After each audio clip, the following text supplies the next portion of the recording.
'Cause I love you, baby.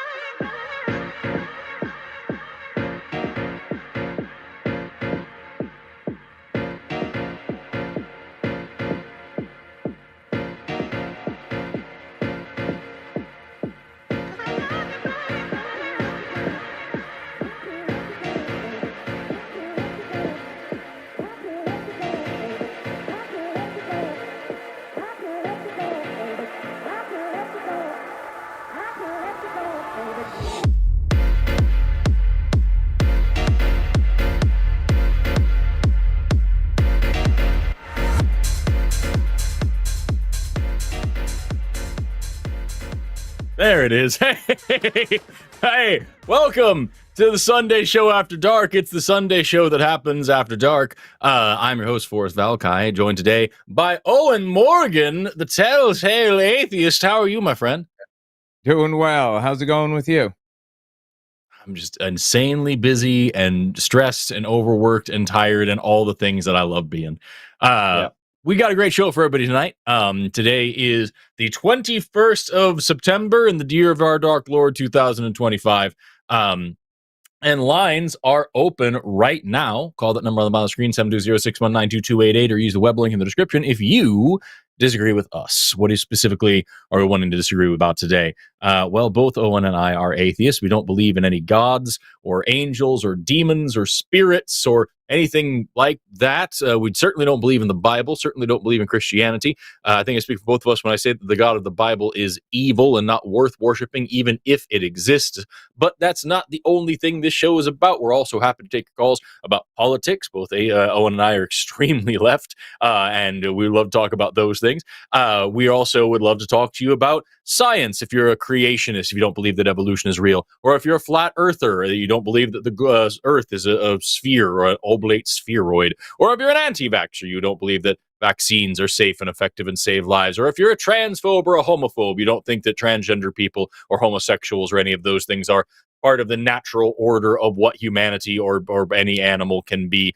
All of these different things are what we're here to talk about. I can tell you my background. I'm a biologist, so I'm here to talk mainly about biology, but also a whole lot about religion. Owen, what's your background? Give me a summary of who you are so people know who you're tuning into. Ex-Jehovah's Witness. Talk a lot about religion, about cults, extremism, about people escaping extremist environments. And I also wrote a book about Jehovah's Witnesses, understanding Jehovah's Witnesses, and also World War II. And the title was Hitler an Atheist? To try to get to the bottom of that question. So I know a lot about World War II era Germany, how they were radicalized and everything else. Super interesting stuff. I'll be happy to talk more about how the Nazis based so much of what they did off of America.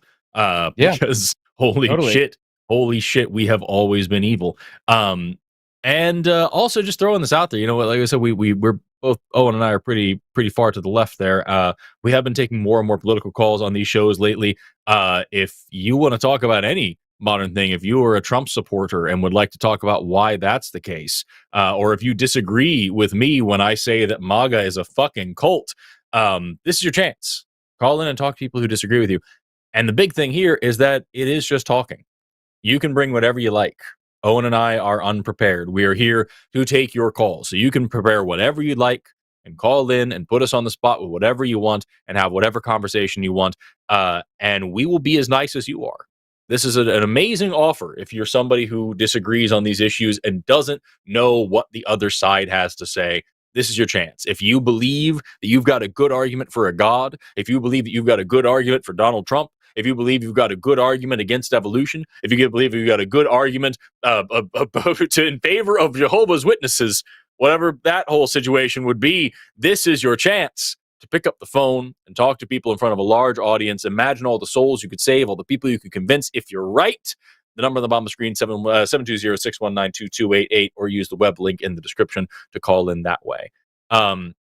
We've already got calls lining up right now. We got a few people already in the queue, but lines are still open and still available if people want to continue calling in. So in the meantime, really quickly, Owen, what do you got going on in your life, my dude?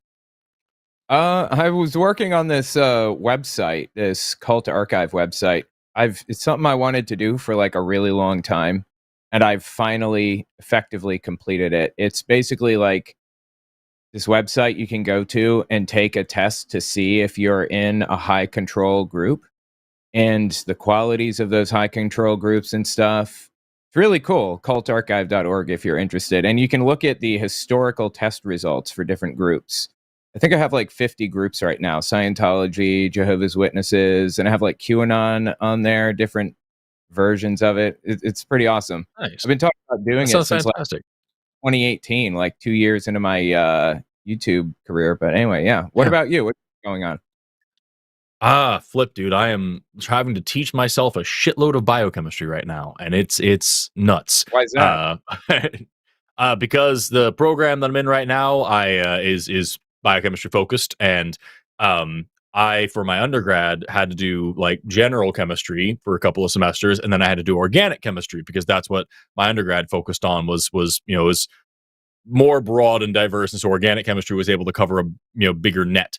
And I've never ever had to take a focused just biochemistry course. Amazingly, I've gotten away with it after all this time. And now from scratch, I'm in a 5,000 level fucking biochemistry course. Wow, And that's so nuts. I'm going through each lecture, and I've got the lectures recorded, thank goodness. And every 1 hour lecture takes me about a day because I have to go back and teach myself all the way from the Gen Chem that I barely remember from half a decade ago, all the way up to now. So in the past couple of months, I have taught myself so much madness, and my advisor's been incredibly helpful, like throwing at me some educational resources. But fortunately, this is the only time I will have to really deal with this for this entire career. It's great. I didn't take it on purpose, and the only reason I'm having to do it is because the program requires I have an understanding of it in order to get into the molecular side of things. As my research is focused on neuroendocrinology and education, right? I'm talking about like just how brains work and the specific hormones that are being released and all these things that I'm a lot more comfortable with.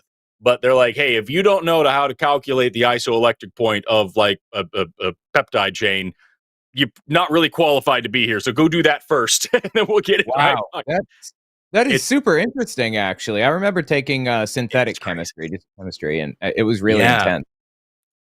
It's exactly the same as when I started my first master's was in anthropology, and like I came in with this background in integrative biology and a bunch of just like hard sciences. And they're like, so have you ever actually taken an anthropology course before? I'm like, no, I'm just here to talk about evolution. They're like, okay, you need to take this. You're at a master's level. You need to go take this thing to make sure you can talk about what culture is. Just you need to do that. And it's the same exact thing here. It's like, hey, if you're gonna be here, you need to have this under your belt. And so it's been an incredibly stressful but very rewarding month and a half so far. What's the goal? Like, what are you planning to do with it?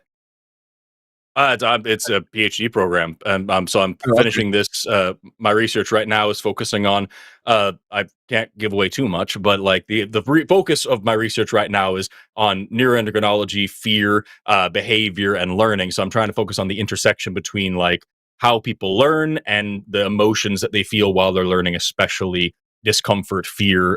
Talking a little bit about cognitive dissonance theory, and so I'm doing this very as it is my want to do a very interdisciplinary look at science education, focusing mainly on the brain and the hormones that are released in the brain while you're doing these things, but touching on a little bit of educational psychology, a little bit of sociology, very anthropologically driven methodology of learning how people learn science, especially if they are very right wing or if they're super religious, especially evangelical Christian. How are you going to go about learning evolution, and what does that do to your brain when you do it? Because I want to get better at teaching. And so I figure if I'm going to be a professional science communicator for more time, because I've already been doing that for 15 years, I might as well expand that further and publish something about it and That's really continue on with it. So are you going to go by Dr. Forrest in the future then? When does that happen? No, that will, I'll be able to do that in hopefully if everything goes well at the end of 2.5 to 3 years. Because I've already, it should be a lot longer, but my second master's is in biomed, and so a lot of that was able to transfer over because a lot of neuroscience in there that I focused on. So I was able to apply a lot of that, and that's great. But I'm probably never going to make someone call me doctor. I doubt very seriously unless I'm just really feeling spicy that day. You know what I mean? If I'm being introduced formally, maybe, but the only other time I want one of those like, do you know who I am moments? You know what I mean? It's just Yeah. like, Okay. please come on. Ugh, you have any idea who I am? I'm fucking an idiot who talks about science on the internet in front of strangers. Get on my level. That's cool though. That sounds awesome. Yeah, I would love to go back to college. One of these days I might, but I don't know. It's a lot of work. God, is it so much It work? is. It is. It's killing me. But I can't stop, and I won't be stopped by any means because I'm incredibly dumb and hungry for knowledge all the time. Yeah, my wife went through her undergrad for computer science and then went to law school and just finished law school like last year and is now working as a lawyer for American Atheists. So that's pretty cool. I watched her go through that whole process. Yeah. To the person in chat who said Master Valkai, when I finished my my first master's, I was already into my second one. And my advisor is this really freaking nice guy that I was very, very friendly with. And I walked in I had finished my thesis defense and the next day had cadaver lab, and so I'm walking in to go cut up dead people, and this dude's in there and he's like, Master Forrest, and I'm like, you can't call me that. I am too white for you to address me that way. It's very weird. It's just not okay. It's just so gross. That's funny. He was such a cool dude. Yeah, I have so many stories about that shit, but we've got already lines are now just at this moment full. We just got our last one in there, so we'll start plowing through these lines. And if you out there are watching, want to call in, want to talk, please do so. Just wait until we end one call and then pick up that phone, 720-609-2288, or use web link in the description, and you may or may not get through, depending on how many calls we get. So let's start. By the way, just want to remind everybody, because we have, it looks like at least one atheist on the line. We do prioritize theist calls, so if you're an atheist calling in, you will probably be waiting for a while. So I hope you're okay with that. Let's talk to maybe Jesus, or it could just be Jesus. I don't know. It depends on if this person's using a screen name or not. I'm not sure. Calling in from Cackling Ankles. Yes. Who wants to talk about the possibility of aliens existing. Is it Jesus or Jesus? Either way, you're on the line with Forrest and Owen. How are you doing today? Good. How are you guys? Doing very well. How would I pronounce your name? Jesus. You guys can hear me? Jesus. Okay, I just wanted to make sure. Yep. Cool. Yeah, I can hear you just fine. So, I just wanted to make sure I was pronouncing it right because I didn't know if it was like a screen name. Sometimes people call in and they're like, "Call me Christian Face," and I would address this right. It's weird. what do you like to be called? My name's Forrest. And I'm Owen. Forrest and Owen. Yeah. Yep. Awesome. Cool. Well, hey, I'm glad to talk to you guys today. Hopefully we can have some fun over the phone. Yeah. It's my first time speaking with you guys. I've only spoken with Matt one time. Okay. What do you got for us? Yeah, you wanted to talk about aliens, it says. Yeah. So what do you guys think aliens exist? Do you think they're out there or no? I can go. Me too. Yeah, I can. Yeah. I think it's improbable that they don't exist.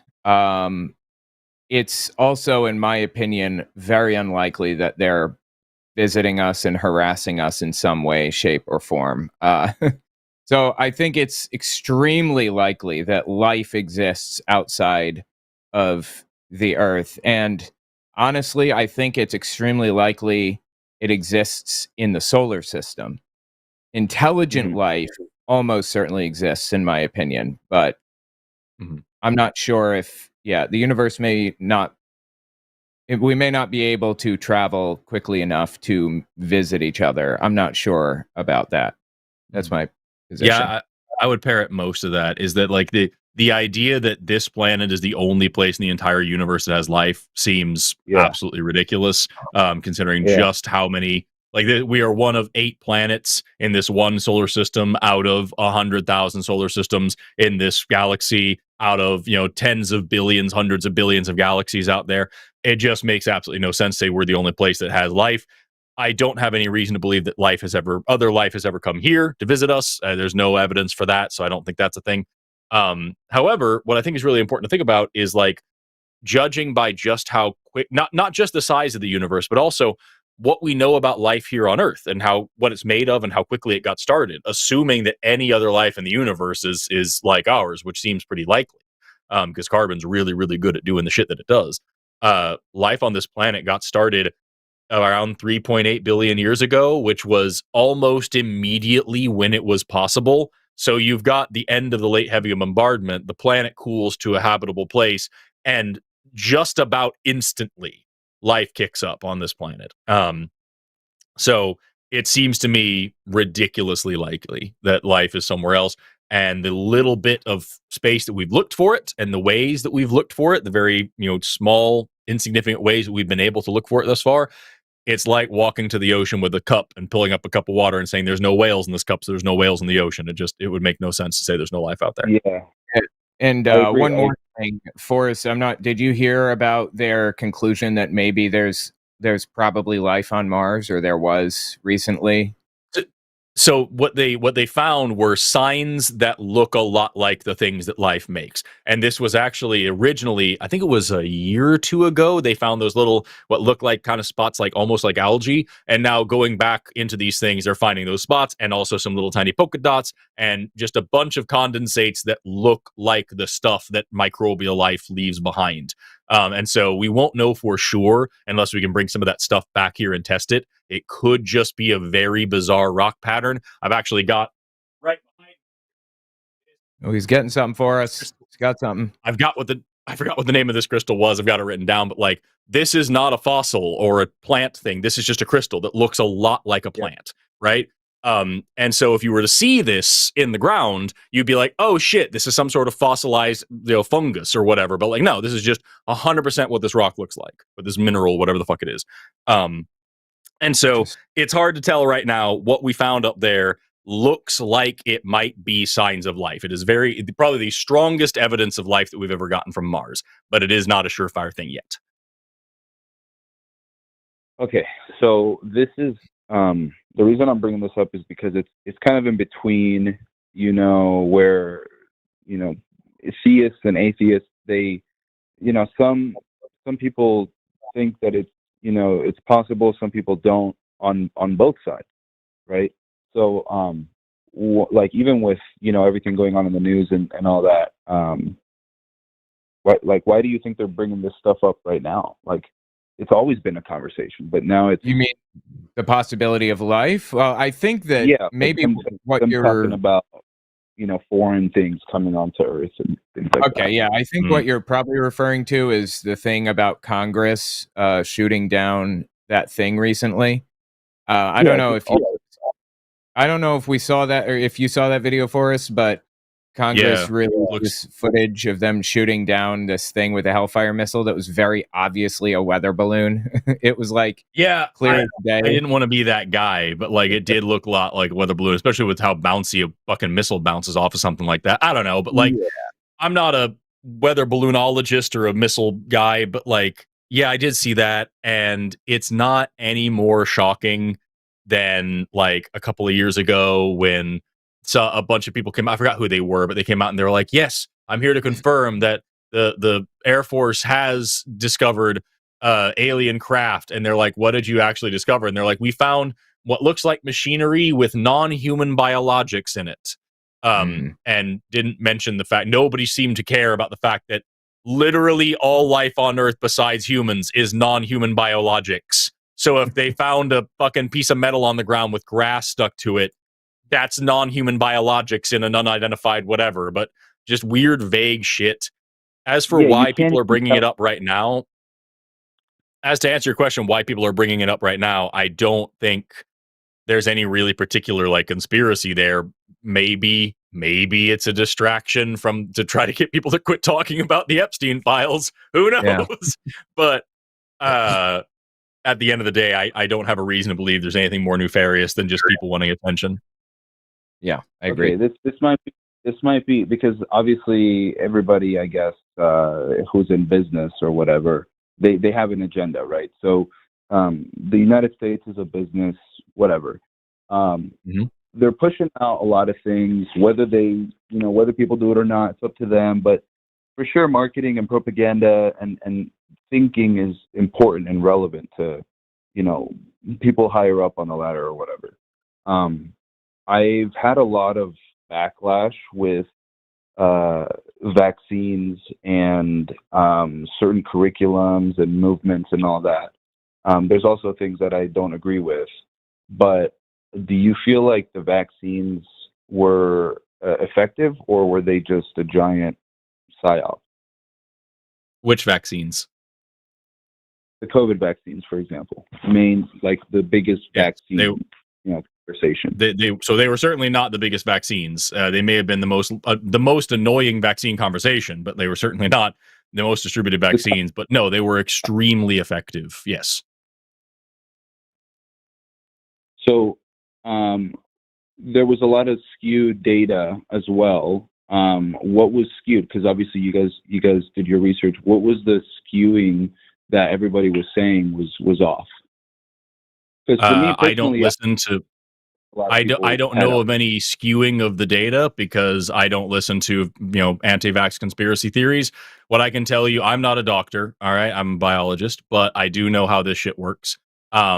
Because I have a background in biomedicine, and I can tell you that these vaccines were remarkably effective. They were very, very safe. We vaccinated over half of the people on the entire planet with these vaccines. If there were even a little bit of a serious problem with them, we would fucking know, because we'd have hundreds of thousands of dead bodies from these vaccines, and we don't. The technology that was used for them, this mRNA style of vaccine, incredible, absolutely remarkable ingenuity, and I love every bit of it because it works so fucking well. And I have yet to hear a serious complaint about them that isn't rooted in either the vast ignorance of how vaccines or how cells or how RNA works, or somebody wanting to sell supplements or their own whatever ridiculous claims, like we see with Peter McCulloch and all those, and they're like, oh, we can't do these vaccines, but you can buy my treatments and my shit, and that's what we see a lot. There was no skewing of the data, seriously. This is all anti-vax nonsense trash. Yeah. So for me, obviously, watching what's happening, right? Because I'm not the center of it. I'm just watching what people are saying. People? Well, there's your problem. Yeah, what people? Doctors, scientists? What I'm saying is, whether it's scientists or people that have been directly affected, or politicians, or doctors, or coaches, whatever. It's everybody, because I'm not going to leave anybody out. But you should. If you're talking about if someone were spreading some really, really shocking information about quantum physics, and they were saying hey, there's this big discovery in quantum physics that changes everything about everything, you shouldn't be listening to your mailman, your football coach, to random people on the internet who have a podcast. You should be listening to physicists who have to say about this. So if we're talking about a remarkable new vaccine technology that is saving, no joke, billions of lives, then you should be listening to doctors and scientists. You should be listening to biologists, immunologists, epidemiologists, virologists, biomedical scientists of all stripes. You should be listening to those people, what they have to say about it. And in that community, the overwhelming consensus of thought and opinion and understanding is that these vaccines work and they are safe and they are effective. The only way that you find people who are saying something different in any kind of majority, because obviously there are biologists out there that don't believe in evolution, right? There are physicists out there that don't believe in the Big Bang, right? So you're going to have a minority pocket of people, of assholes, in every single place. But the only place where you find any kind of a large group of people that don't believe these vaccines were safe or effective is among politicians and idiots. So why I repeat myself there, but that's you find it among people who don't have training in this area and have something to gain from spreading fear about this topic. Because this has become politicized, a lot of right-wing politicians especially are making a lot of money and getting a lot of donations and getting a lot of votes from telling people that they should have the freedom of choice of what they put in their bodies, as if that was ever an issue, and that they shouldn't be vaccinating against a deadly disease. Okay, so here's the thing. It's not like I'm talking shit on scientists, right? But I'm not going to deny the fact that we have experienced scientists being bought out, and doctors as well. You know, people love paychecks, and Sure. you know, when you're living a different life, then you're going to have different values, different motivators, and we're seeing enough with, you know, fucking Diddy and all these other celebrities just causing issues, taking it to the satanic level. There's a lot of motivation with money, and I wouldn't be surprised if scientists would just take a fat check to, you know, to just sign off on things. So it's totally reasonable to expect people to be corrupt. We live in a capitalist hellscape, and corruption is rampant.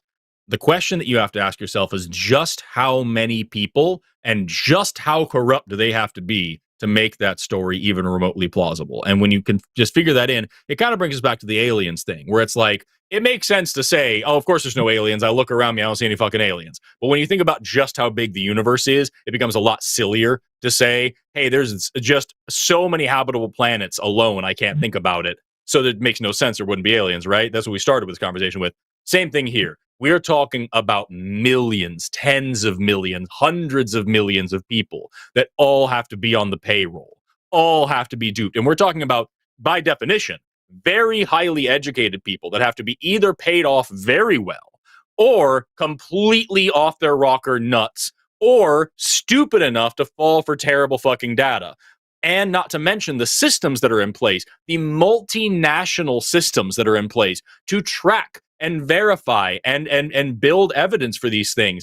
All of those things are all compromised and corrupted. And not one single person came out and showed their pay stub and said, hey, y'all, here's the George Soros check that they paid me to tell everybody the vaccines are. Not a single one out of all these people, the university professors that are working at a dead-end job, not getting paid nearly enough, the graduate students that are going through this, burnt out, tired, exhausted, and want to start a fight and want to cause problems. The people working in some fucking unknown hospital in some unknown place in some random part of the world that would love to be famous. Not a single one came out and said anything about this. It makes no fucking sense. So it makes sense to be skeptical, but like the thing about being skeptical is it isn't just disagreeing. It's going with what the evidence actually shows you. And the actual evidence for this vaccine is that it was remarkably safe, remarkably effective. It saved tons and tons and tons of lives by stopping the spread and, more importantly, stopping the effects of COVID. Because remember, you could still get it, but you're much, much, much less likely to be hurt by it if you were vaccinated. That's how vaccines have always worked. Sure. And the amount of lives that were saved by this is damn near incalculable. And it is only because a bunch of dumbasses who don't know how to read a scientific paper or who didn't read the splash screen when they tried to open VAERS are now going out here and saying, well, here's all these people that were hurt by the vaccine. And by the way, I have no way of testing that, but I know a person who took the vaccine and then was hurt, and I've never heard of the post hoc ergo propter hoc fallacy, so that means it was the vaccine. A bunch of fucking idiots who don't know anything about this are spreading fear and hate online, and well-intentioned people who don't know about this stuff buy into it because they don't know any better and they're scared, as they should be. They're in a fucking global pandemic. It's a scary situation. So it's just a bunch of grifters taking advantage of people and spreading bullshit lies, usually to sell herbal supplements. That's all it is. So where are you getting your your data, like your evidence About the vaccine specifically? Yeah. So I'm not a vaccine researcher. If you want to look up, I did a show on this network. I believe it was an episode of Skeptalk with my friend Morticia. She is a medical laboratory scientist, and she brought in a ton of studies in this very conversation. We had an anti-vaxxer call in who was like really strong about it.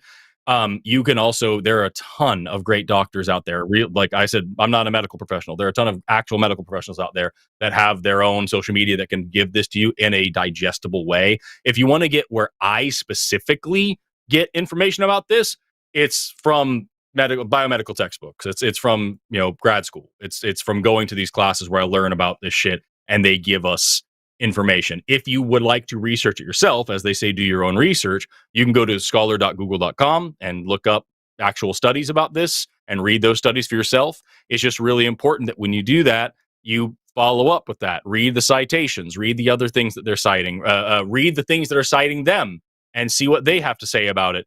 And most importantly, consult with somebody who actually has been trained in this area, because it's very likely they're going to throw some facts at you that you are not equipped to interpret properly. And so you can sound really scary or really freaky when you read it at face value.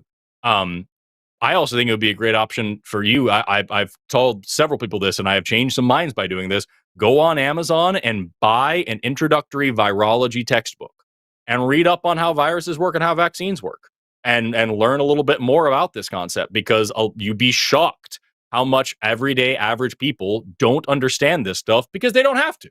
This is not for the same reason that I don't know how my fucking graphics card works in my computer, because I don't have to. Lots of people don't know shit about viruses and don't know shit about vaccines. And they think that RNA vaccine is going to change your fucking DNA, which makes no goddamn sense. And so it's an interesting subject too. Like, seriously, you can get a book on this that like illuminates so much.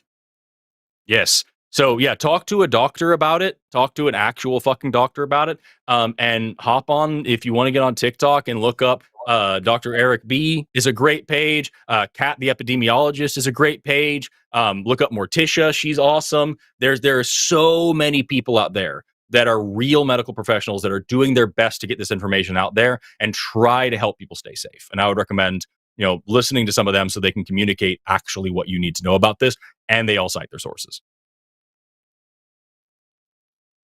Yeah, thank you for that. Okay, last question. I know other people want to get on here. So as an atheist, how do you, I'm curious, because for me, I feel really good every day. I'm very motivated. I have a vision of the things I want to do, things like that. How do you, what do you feel is, do you even have an idea that encapsulates kind of maybe your present moment, and then, maybe at the end, your entire life, things like that, things that are consistent, like your values, who you want to be, where you want to go, things like that. Like, how do you see life? How do you see yourself? What do you believe about yourself? Are you motivated or what's your flow? Yeah. Owen, do you want to start? I've been talking for a long time. Sure. That's fine. I am motivated by learning and understanding. That's just what I enjoy doing more than anything. I just want to know, just understand how everything works, how the world works. And a broader motivation is making the conditions that I live in better for my kid immediately, and my wife, and future generations more broadly, just people around me generally. That's my motivation in life, is to just make things better. I know what you're asking really is, why do I care about doing anything at all if I'm not going to go to heaven after I die or something? No, that doesn't even factor into it. Oh, okay, good. Well, in that case, I'll just say that that's not a part of it. Yeah. What I'm asking is, there's a level of when there's form and when there's sophistication, like when you're learning something and you refine it and you produce something that's different than just the random chaos, right? You have your intelligence that's helping you do that. And right. Life is so random, it's so dynamic, but at the same time there's a consistent form that allows order to happen. Because then we'd all just be like, I don't know, whatever, just like there wouldn't be structure. You couldn't stand, right? Not sure I understand. What do you mean, there's form? So if you're standing up, right, just to simplify it to bare bones, let's say you stand up, you're up and you're standing straight. You're more vertical than horizontal, and that's common among bipedal creatures. If we're talking math, then you're quantifying and you're reducing complex equations into one answer, or vice versa. But you can count it, you can weigh it, you can do all that. So there's there's a structure that holds things together in a way. Okay. Okay. This how do you explain that? Because I've heard a lot of arguments, but my stand on this is that for there to be a form, there has to be an intelligence. But we're talking about life here. We're not just talking about you. And this is obviously a super long conversation, but you're basically either going up or you're going down, and now you're going into duality, things like that. But for things to be good, it's got to be reflecting good. I think this is here. Let me just try to see if this is what you're talking about. The closest I can relate. It's so hard to explain, but it's a very consistent thing. Like I can talk about it in many different ways, and you'll know what I'm talking about. We're talking about good and bad. Maybe we're talking about moving forward or staying where you are, or learning more, or learning. Are you familiar with entropy? Are you familiar with the term? There may be some out there who aren't familiar. So just in case someone is listening who doesn't know, it's the concept that things get more disordered as time goes on. Things get more chaotic and less organized as time goes on. And the second law of thermodynamics is often used to, by creationists to say that things are too ordered and organized to be, to come about naturally because entropy increases. But, that's assuming that there's no, that's assuming that it's a closed system with no fuel source, but we do have a fuel source. So best I can read from what you're saying is things are organized and ordered, and that explains life, or that explains, God or whatever. But it doesn't really seem that way to me. I mean, we live in a closed system with a fuel source, I think it explains a type of physics, but that has to be, it's sophisticated to a certain degree. Like water's going to fall a certain way. So, that has to come from somewhere. And it's obviously not coming from... You mean the laws of the universe have to come from somewhere? Is that what you mean? Exactly. I suppose that, I would argue that we have no reason to think that they came from anywhere. They could be perfectly random. For all we know, there are multiverses with different, gravitational constants in each or whatever. And this one just so happened to work out. But at the end of the day, the answer is, I don't know. I don't know if there's a multiverse. I don't know if it's created by a god. I have no idea. And nobody does, honestly. And if you agree with that position, then you are where I am. I don't know is the correct answer, right? 100%. Do you think it's okay to not know and sit with that? Absolutely, yes. That is me. That encapsulates my personality. I don't know. Yeah. Yeah. Look, I believe in God, but I don't know. Not because it's not in front of me, but because I have to find a way to quantify my life and my reasoning. Like having a simple thought, that is the first thing that happens when you're born, I guess. I don't know, your first thought or whatever. Okay. Getting to that point, that's got to come from somewhere because it's an effect. So what's the cause? Well, you say that you live your life like you don't know, or you say that you don't know, but you believe. Those are contradictory things. Either you believe in something or you don't believe in something, right? Well, believing means that you have to you're choosing. You have to believe in it, or else it's not even you're not even thinking about it. But if you know it, you don't have to believe it anymore. Just know. I've thought about it a whole lot, and I don't believe it. Well, yeah, that's fine, but you don't have to believe it. You can think about it. I believe it, right? I also know it, but you don't know. You said you don't know. I'm going to throw a couple things out here. Number one, I'm putting in the chat right now. I just posted a link to an article from Science Direct. This is from The Lancet. It is Real World Effectiveness of mRNA Vaccine Against COVID-19 Interim Results from Prospective Observational Cohort Study.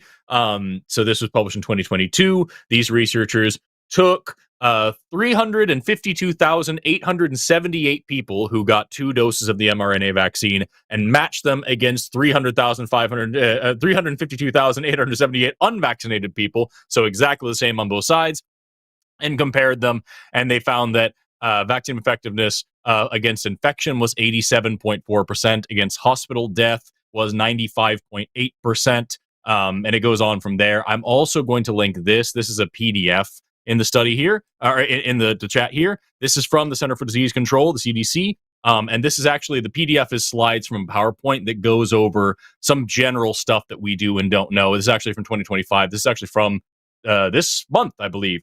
Yes, September 19th. This was from a couple of days ago. This presentation was given, updates on COVID-19 vaccine effectiveness that goes over what some of these data mean. So there's 2 links that I just put in the chat there. Second thing, I've been doing that while you're talking to Owen. Second thing is, I don't know is absolutely an acceptable answer when you don't know a thing. It doesn't mean you have to be happy with not knowing. It just means that you have to be honest about not knowing, because if you shoehorn in magic the way that you're trying to do here and say, I don't know what this is, therefore there might be a guy that's in charge of this, you're sacrificing the opportunity to learn, because you cannot test that hypothesis. It is a very explanatory hypothesis, but it is unfalsifiable and untestable. And so you need to keep yourself in a position where you can say, until I have a good reason to believe something, I'm not going to believe it. And not having any other good reason is not good reason to just believe a thing.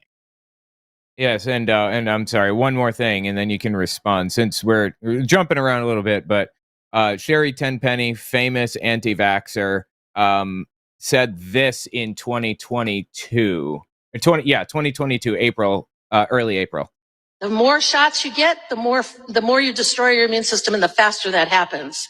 And it's anticipated. The German data says that by the end of 2022, every fully vaccinated person over the age of 30 may have the equivalent of full-blown vaccine-induced immune-suppressed AIDS. It was lies. It was all lies all along. There was no German data. She was making it up. So anyway, I'm sorry. Since you mentioned vaccines again, I figured I might as well mention it. But yeah, I appreciate it, because that is actually, and I'm not just saying this for comic effect, that is actually the dumbest shit I have heard all day from that clip. Oh my glob, I have never heard that before, and that is genuinely ridiculous on all counts. Yeah. Did you just Hey, say, Seuss, oh my back to you. God?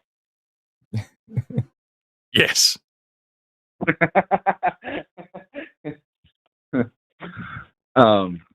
Okay. Well, thank you guys. I'll let you go, but appreciate y'all. I appreciate you, dude. Thank you for calling in and talking to us. All right, later, guys. Bye. I appreciate whoever is on the line channel right now in the comments pointing out that I said ridiculous. I think I was trying to say ridiculous and also like just junk or something. I don't know what I was going for that I blended words with that, but ridiculous, y'all. Add it to the list of things that I'll never fucking live down on this channel. Yeah, it was an interesting conversation, though. Sounded good faith. I hope he actually takes a look at that stuff, because again, like, vaccinology doesn't have to be boring as sin. It's actually really, really interesting to like learn about this stuff. And he's a very, very cool guy. And about the God stuff, I think that it seemed, on its face, it seemed like he wanted to. He believed that it was virtuous to be able to say that I don't know, as I believe it's virtuous to say I don't know. But I don't think that's actually the position that he holds, and I hope that he kind of takes another look at that and thinks about it. I find a lot of that whenever we're talking to somebody like Jesus, who was very kind and very generous and listened to everything we were saying to him. Loved having him as a caller, super nice guy. But I find that kind of, we do hit this wall when we're talking to a religious person where we get to that point where it's like, all right, yeah, no, I agree with you on all these things, but here's this specific little area where I have a different methodology, a different way of thinking about this. And I don't say that to like bash. That's the consistent thing that I notice is like, okay, so you just, at the end of the day, you have a different set of rules for this one thing than you would for anything else. And I think if Jesus were to look at the kind of evidence, the kind of thing that he would expect from any other scientific claim, about vaccines, about the origin of the universe, about evolution, whatever, it's probably a different set of rules than he has for whether or not it's reasonable to believe in a God. Yeah. Because the idea that like, well, we have to believe there's something. Why? It sounds like this is something you have been primed for, and now you are leaning into. But that's just me. Absolutely. I don't know. Yeah. Let's talk to K. Pronouns they, them. Calling in from Inward Nipples, who says that people are treating all religion as an evil entity, and that's unfair. K, you are on the line with Forrest. No, and how are you doing today? I'm good. Thank you for taking my call. Of course. Thank you for calling in. Do you want to flesh out what your point is, what your main argument is, so we can address it? Yeah, sure. I believe that people who are not Christians or theists don't give religion a better name. It does seem like in the current matter of state that they are treated in a bad light. Okay. You think that you're saying you think atheists are making each other look bad? Is that what you mean? Just trying to clarify. I think that Yeah, they're saying like, that atheists are making all religions sound bad. Yeah, I think that from any point of view that like religion is seen as bad. It's Okay. just like a lot of atheists will say something like, what's the point of religion when you can learn a lot of the better morals from it without religion? Right. I mean, that is one thing.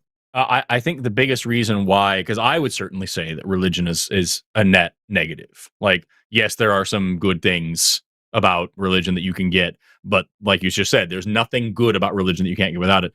I love the I think it was Steven Weinberg quote, who said, in the normal universe, good people will do the best that they can, bad people will do the worst that they can. But if you want a good person to do bad things, you need religion for that. And that's what I see a lot is that religion inevitably leads somebody to some sort of, I shouldn't say inevitably, but like by and large leads people to some sort of absurdity, some sort of ridiculous claim that is dangerous if not kept in check. And if somebody can make you believe absurdities, they can make you commit atrocities. So it's just not worth it. And in the most benign sense, it hurts the individual because it destroys your curiosity. It destroys your sense of self. It fills a gap in your mind that you should be filling with excitement and wonder about the natural world. It teaches you to believe silly things and use bad logic to fill in to make silly assumptions. But on the broader scale, it will almost certainly, at least with the big ones here and that we talk about more often than not, it leads you down a path where you have to do a lot of apologetics for a lot of really horrible things, or lean into those really horrible things. And we see a lot of both in this country. Literally this morning, I was on another show where I talked to a Christian who believed in the Bible and was, by the end of the call, explaining how slavery is a good thing sometimes because God wouldn't have commanded it otherwise. And then later on in that same show, I talked to a Muslim who said that if somebody has an intellectual deficiency, they're not a human anymore because that's what he learns and is. And so, like, you have people who are either going to make horrible excuses for shitty things, or they're just going to say and do and believe shitty things. And I don't vibe with that. You don't get that if you're thinking clearly, rationally, and critically, with more often than not. So I was, like born and raised in Indiana, and went to like church. And as a kid, I unfortunately gave into like the conservative narratives, and like voted for like a bunch of Republicans before. But then I learned more and more about how the world operated, and I've been shifting. And I don't like how a lot of people will use God's name to make an argument for their own beliefs and ideologies. I'm sorry, you say the last part one more time? I don't like it when people use like God's name or religion to excuse or push their like ideology. Okay, I wanted to make sure I didn't mishear you there. Agreed, but like that is a large function of it. So like they're using it for its intended purpose. They can claim it's an ideology to say such hideous things, and so they do. And because we live in a country like this, you don't get to criticize them because that's their religion. And you know what I mean? Like that kind of sucks. Right. And I don't like that from so-called Christians because it just feels very vile. Yeah, it is. Absolutely. And I still do consider myself as a Christian because I do believe in like the good morals that you have learned from it. And I know that you can learn good morals outside of Christianity. But is there a point of me possibly continue to be a Christian or be like a spiritualist outside of like knowing that? I think, in my opinion, I think that, well, the Bible absolutely espouses a billion different moral positions that are all contradictory from each other. So you're not getting your morals from the Bible. You have a set of morals that you believe are virtuous, and you are finding those in the Bible. You believe slavery is bad, I assume. There are sections of the Bible that say that slavery is bad for certain people at the very least. And there are sections that say that slavery is good. You have picked the sections that say that it's bad.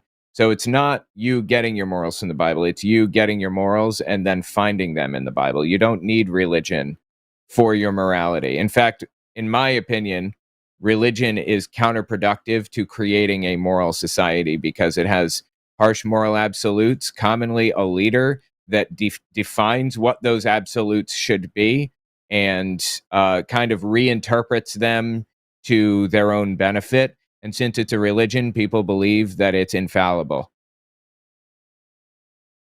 You know? Sure. I have been learning a lot more about like how things are being cherry picked, and that's and that is bad. And so I'm kind of lost in this position of like knowing that there are bad things in the Bible, but then like having been raised as a Christian, being told of the good parts of it, and then like trying to disown the bad parts of it. Don't bother. Don't bother. Why do you have to disown anything or accept this or that or whatever? Form out or you already have your morality formed out, I'm going to assume. Pretty much everybody does. Just let it stand on its own virtues. I'll tell you what my morality is based on. It is based on bodily autonomy over anything else, and your right to swing your fist ends at the tip of my nose. Everybody has a right to live their lives and do their thing and experience things in their own way, as long as they're not hurting anybody else. And you have a complete right to control your own body and your own experiences. Basically, every other moral belief that I have is built on those two things as a foundation. I don't need the Bible for that. And the Bible doesn't even back up most of what I believe or what the rest of society believes about morality. You think the Bible talks about bodily autonomy? I don't remember that, for example. I don't think so either. Yeah. How about like let me just ask you this, okay? Like I'm gonna read you just some just general tenets of like what morality might be, and you tell me like instead of focus on bodily autonomy, like do you think that it's reasonable to say that a good moral principle would be that you should try to act with compassion to everybody and empathy with everybody, in accordance with reason. Like, as long as it's reasonable to do so, you should try to be compassionate and empathetic towards all creatures. Yes, I would say that. Okay, what about this one? Do you think that it's reasonable to say that justice is an ongoing and necessary pursuit, and it should be the prevalent thing that prevails over all laws and institutions, that justice should be a major thing that all of our institutions strive for? I would say justice is more of the societal norm, and what would be debated on would be what the justice would be. Sure, what the justice should be and how justice is served, those are all things. But justice as a principle, as a foundational idea, right? Without, it's obviously justice, what justice is and how it evolves goes with cultures. But I'm just asking, do you think that our laws and our institutions should continually strive for justice, whatever that looks like?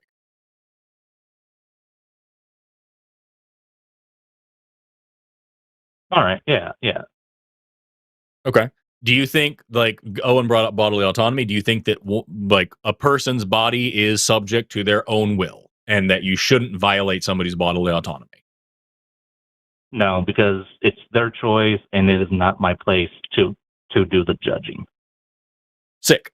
Do you think that other people's freedoms should be respected, including the freedom to maybe offend you, and that to willfully encroach on their freedoms is tantamount to infringing on your own freedoms? Because you take away their freedom to be offensive, and that also takes away your freedom to be offensive, right? So do you think that people's freedoms should be respected even if you don't personally appreciate them?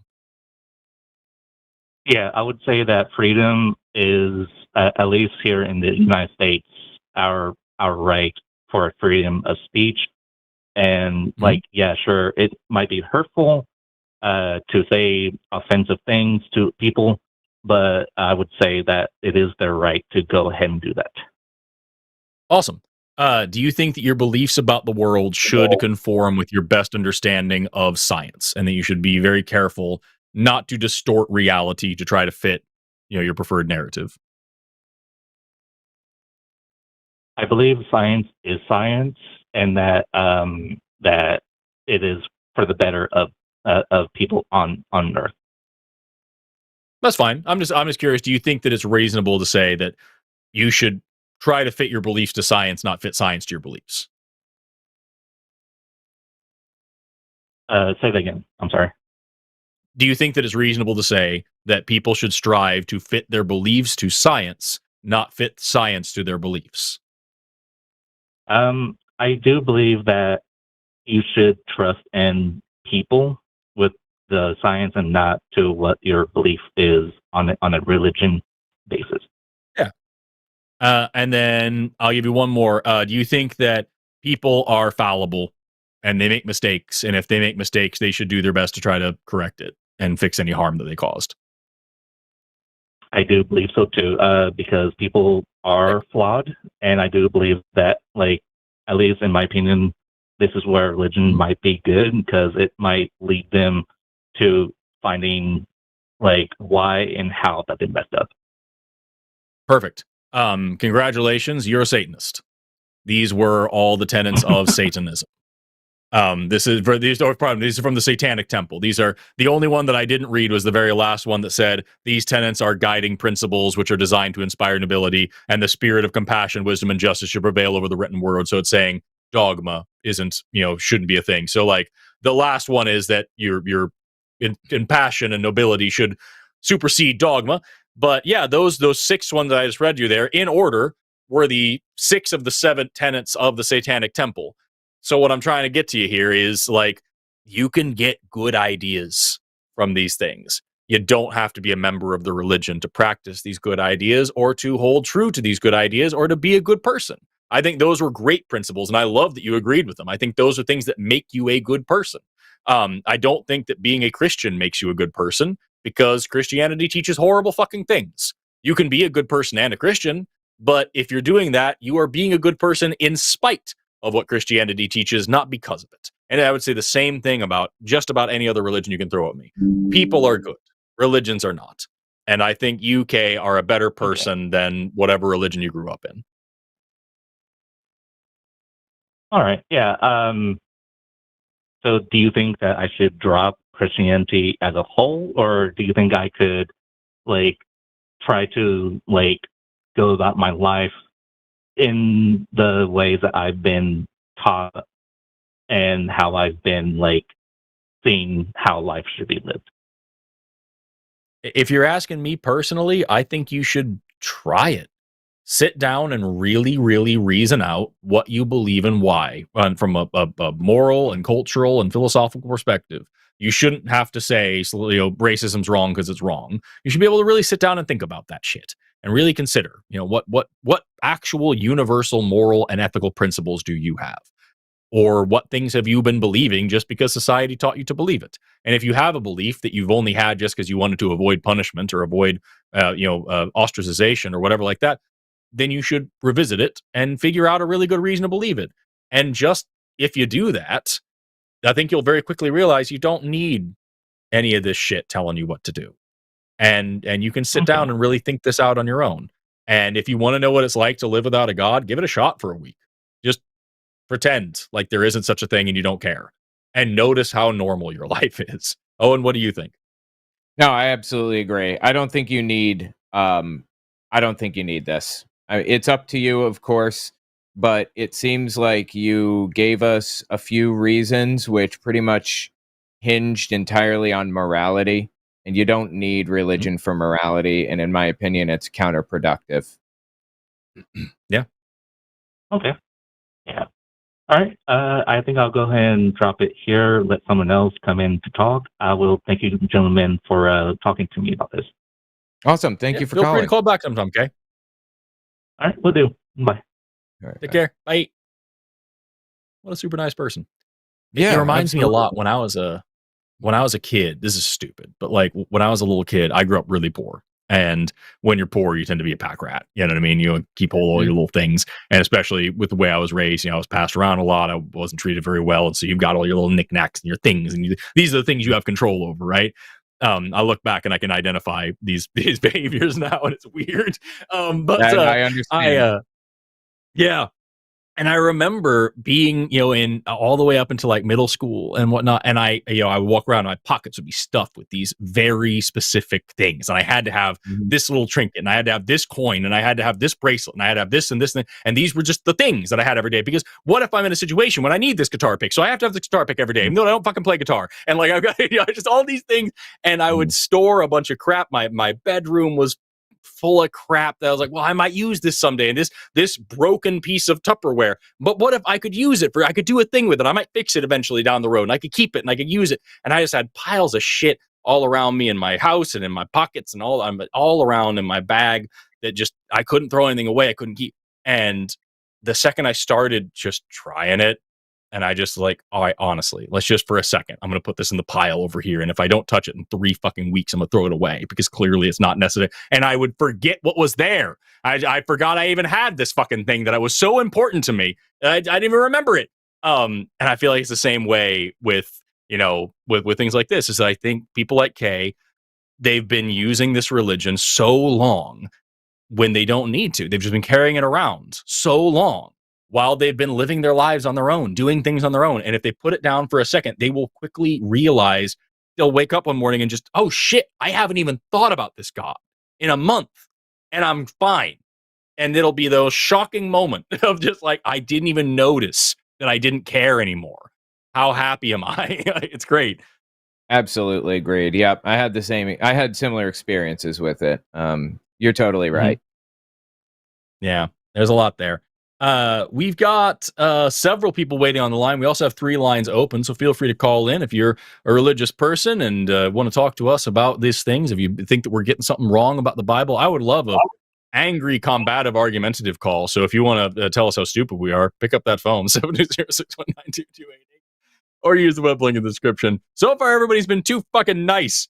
As for right now, though, let's go on to do you have the call screen open? Because I'm looking at number 16 and number 18. Yeah, that works for me. We can hit 18 if you're good with that. Or 16 has been waiting longer. Yeah, let's do 16 first. Okay. We're going to talk to Marlon pronouns he, him, calling in all the way from the Philippines, who wants to talk about the Bible and how it should be taught in schools. Marlon, you are on the line with Forrest. Owen, how are you doing today? Hey. I'm alright. I'm alright. It's my first time talking to you, Forrest, and hi, Owen. Nice to talk back to you. Yeah. I've been watching your biology videos like on YouTube. It's really interesting. Right on. Thanks for calling in. Hey, can you pull the microphone a little bit away from your face? We're getting a lot of clipping on our end. Is it okay now?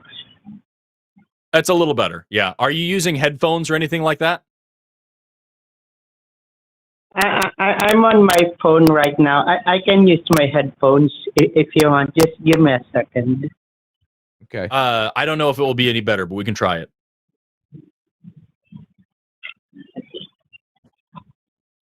All the way from the Philippines. That is Is it better now, guys? sounds a little bit. Yeah, we'll see if it sounds better as we go. You think? Yeah, it's not clipping, but it's a little echoey. But I'd rather have that. Yeah.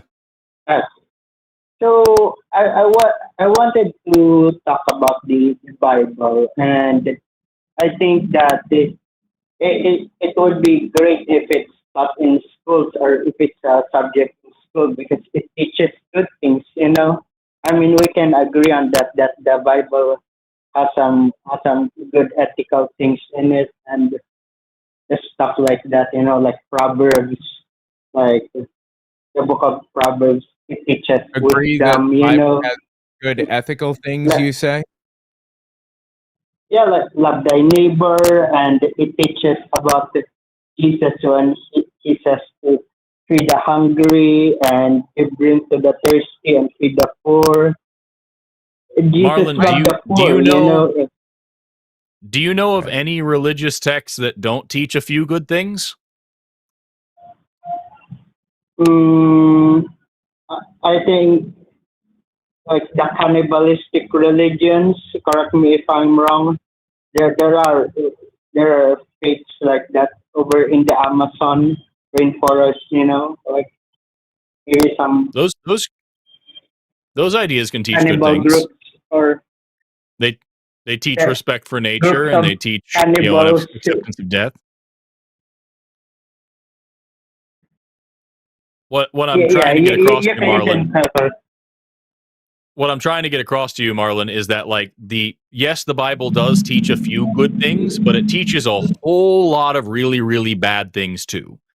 And so I don't think it's useful to teach somebody the Bible when you could just teach them some good things. I mean, I think the Bible can also be taught in schools in a literature sense. The Bible is a piece of literature. We have American literature, we have British literature, like German literature taught in schools, And it's Agreed. a wonderful piece of history, Like, yeah, it is very difficult to understand most Western literature without understanding something about the Bible. And so, yeah, the Bible as literature is a great thing to teach. But the Bible as truth or the Bible as morals is not a good thing to teach. Yes, it can. You can just scrub aside the words that you guys don't like. We can agree on that. We can just teach the book of Proverbs or like the Sermon on the Mount. Instead of doing that, why don't we just pick the moral values that we like and teach those? Why do we have to throw out the bad when we can throw out the whole thing and just say we should treat people with empathy, love our neighbor as ourselves or whatever? Like the Bible has varying positions. It has every moral position it espouses is reversed a chapter later. We don't need the Bible for morals. We can just give moral values, right? I mean, Jesus taught that, right? I mean, correct me if I'm wrong. Like the Sermon on the Mount, Jesus taught us to be kind Why to do we the have to poor. bring Jesus And into the conversation at all, though? I mean, I think that Jesus thought of these things, you know. Yeah, Correct me if there So are figures in history that teach these things earlier than Jesus or before Jesus or before the Bible. You know? Jesus, the Sermon on the Mount is in the book of Matthew, if I remember correctly. And here I've got Matthew opened up here. And just before the Sermon on the Mount, Jesus also says that if anybody doesn't accept your message when you try to preach to them, that you should leave their city so fast that it shakes the dust off your feet, because it shall be more tolerable for the land of Sodom and Gomorrah on the day of judgment than it will be for that city who hears your message and rejects you. Right after that, he says, who shall ever deny me before men? I will deny him before my Father. Think not that I am come to bring peace, but I come to bring the sword. Whosoever sets, I am come to set man against his father, daughter against mother, daughter-in-law against mother-in-law. A man's foes shall be those in his own household. Like that, he goes on and on to talk about how he needs to be the most important thing in these people's lives, and like that's in the same book that you're getting the Sermon on the Mount, where he says other weird shit like that. If you call your neighbor a fool, then you deserve to go to hell. I mean, I just I didn't know about that. I'm sorry. I was just I There's a lot was of on bad the verge stuff of in the Bible. accepting that, but because I think it was back then, you know, it was the culture back then.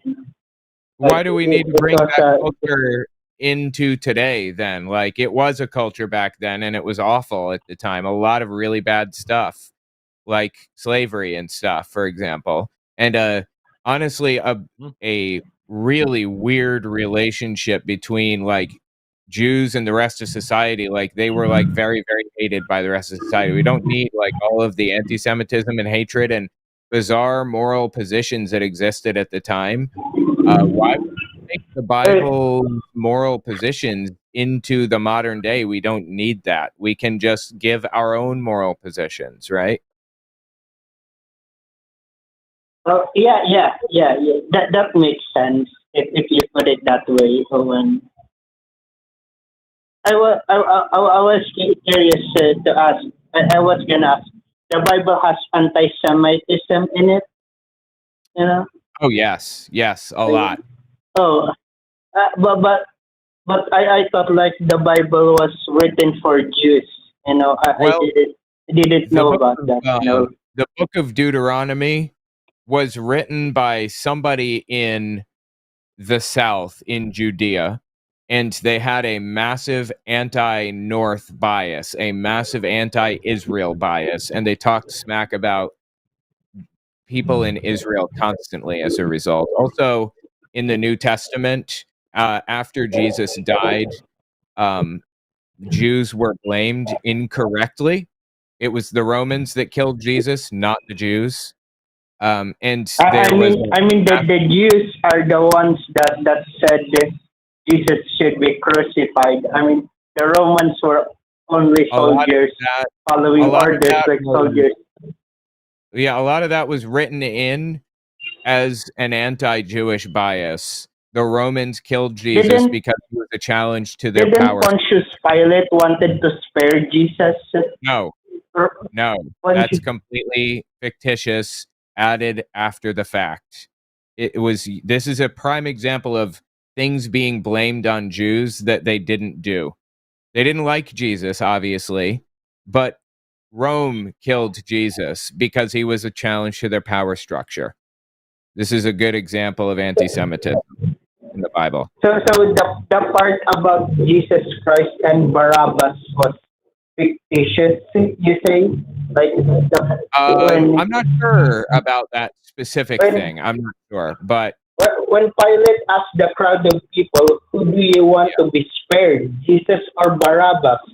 Barabbas is an assassin and an enemy of Rome, but that tells. Jesus was innocent. You know. Yeah, the Bible tells different versions of that story depending on which gospel you're reading. And the fact is, the fact is that Jesus was killed by Rome, and he probably wasn't given a second thought by anybody. He was just some random guy who was a a cult leader in the traditional sense in the area at the time, and people didn't. Why do you say he was a cult leader? Like the cult leaders are evil people, you know? Like Not cult necessarily. and in Not mass in this suicide, context. you know? Not in this context. I don't mean cult leader in the way that we understand the word today. I mean he had a personality that people followed and adored and everything else. I mean, one could argue that he was a cult leader, but that's not what I'm here to do. I'm just saying, culturally, he was the leader of a very fervent, deep believing group of people, and it represented a challenge to the existing power structure, which is the Romans. He was spreading new ideas, you know, new ideas of enlightenment. He was talking about compassion and kindness and this spreading love And to other people. Jesus said, "Love Except your for all the enemies." times when he you know? wasn't. Yeah, right. Exactly. No, I mean, the verses. Go ahead. No, I was going to say the verses that I read earlier. I misspoke. I said they were after the Sermon on the Mount. I was looking at the wrong part. It was, or so I said they were before. They were actually right after. Sermon on the Mount is Matthew 5-7, chapters 5-7. And I've got it open right here. And right at the beginning, he says, "Think not that I have come to destroy the law or the prophets. I have come not to destroy them, but to fulfill them. Verily I say unto you, till heaven and earth pass, not one jot or tittle of the law shall change until all comes to be fulfilled." So all that evil shit from the Old Testament, the laws of slavery, the laws of the Old Testament God saying to go out and to destroy all these civilizations and kill all their babies, all that shit, all that Old Testament stuff that people try to get away from, Jesus says he's here to fulfill it. He goes on to talk about that it's better to cut off your hands if they offend you than to. I'm going to mute Marlon for a second while you continue, and we'll unmute because we had some background noise. Go on. Yeah, I heard all that. It was wild. He goes on to say that, if your eye offends you, you should pluck it out. If your hands offend you, you should cut it off. Whosoever shall say to his brother Raka, which is an Aramaic curse word, it's some sort of a term of contempt, that he shall be in danger of the council. But whoever shall say thou fool shall be in danger of hellfire. Whosoever looks unto a woman with lust has already committed adultery in his heart. This is thought crime that he's advocating for here on the Sermon on the Mount. He goes on to say a bunch of just horrific shit just in this, but all throughout this entire gospel, all throughout all four gospels, he says and does a lot of fucked up things. And yes, he does say love your enemy. And yes, he does say love your neighbor. And like I said at the beginning, Marlon, it would be a hard time for you to find a religion out there that doesn't say that you should love people and that you should take care of people and you should treat other people how you want to be treated and all sorts of things you could call radical beliefs. But among that, all around that, you're going to find a bunch of really, really horrible shit.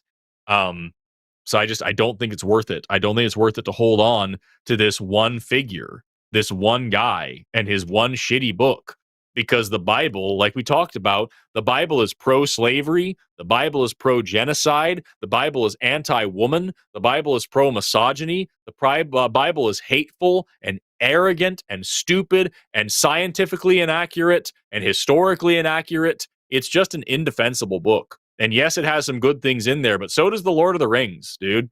And you could teach out of that book much better than you can with the Bible. All right, bringing you back in there, Marlon. Sorry, I was just curious about that Forrest and Owen. So I was gonna ask you, what about the part where Jesus was on the cross and he says, "Father, forgive them, for they do not know what they do." Like when he was on the cross dying, that doesn't erase all of those, like the other things. All I hear about that is that the God of the Bible is too stupid and too evil to just forgive people of their sins. And so he has to do a human sacrifice in order to convince himself to be a halfway decent person. And Jesus has to beg him to forgive these people for being stupid and violent and whatever, because the result, if he doesn't, is they get tortured for eternity. So I don't think that like begging a dictator for forgiveness is a good moral lesson. I think a better moral lesson would be taking down the dictator. Yeah. Yeah, I even read about how in the Garden of Gethsemane, Jesus says to God, if it is possible, Father, may you take away this cup from me. Or like when Jesus says, would it be possible for the crucifixion not to happen? I read that in the Bible. And like Yeah, another thought, I was asking if by the time of Paul, like after Jesus went back to heaven, are these still being practiced? Like in the religion, like those like Old Testament laws, and restrictions. I don't find anything worth saving in there. I really don't. I don't know. And certainly not but worth with that- keeping in school. Yeah, absolutely. But anyway, Marlon, I agree with you that the Bible should be taught as literature. I think that's great. I don't think it should be taught as a historical or a moral lesson. Owen, do you have anything else before we proceed to move on to the next call? Nope, I think I'm good. Thank All right. you, thank you Marlon, I guys. appreciate- Thank you so much. Thank you. Thanks Hey. for calling. Thank you. I appreciate you calling in. Take care. All right. We've got 3 people who are currently waiting on the line, 2 people in the call-in queue, and 3 lines open if people want to take those up. We're going to jump right on in, though, to the next call. I'm looking at number 18. That's what we were talking about earlier. Let's talk to Draper, pronouns he and him, calling in from Painful Aluminum. It can be. Yeah. Who says he has a logical argument for God. Draper, you were on the line with Forrest and Owen. How are you doing today? Hey, how's it going? Going well. What do you got for us? Hello? Yes. Oh. Can you hear us? So I was basically calling about, I wasn't even going to call, but I was listening and I heard, it was probably 2 calls ago or something. I don't remember who the guy's name was, but it basically just kind of inspired me to give you a buzz. But anyways, it was about something when he hung up. You were basically both saying that you don't know which way. I'm sorry. What are your names? I know Forrest. What's the other gentleman's name? Name is Owen. Owen. Okay, Owen. Nice to meet you, buddy. You too. So, and it was said something about, well, it was virtuous that he said he didn't know, but you wonder whether or not that was actually true, right? Whether he, okay, right? Is that? Yeah. Do I have that right? Yeah. So it's interesting that you said that.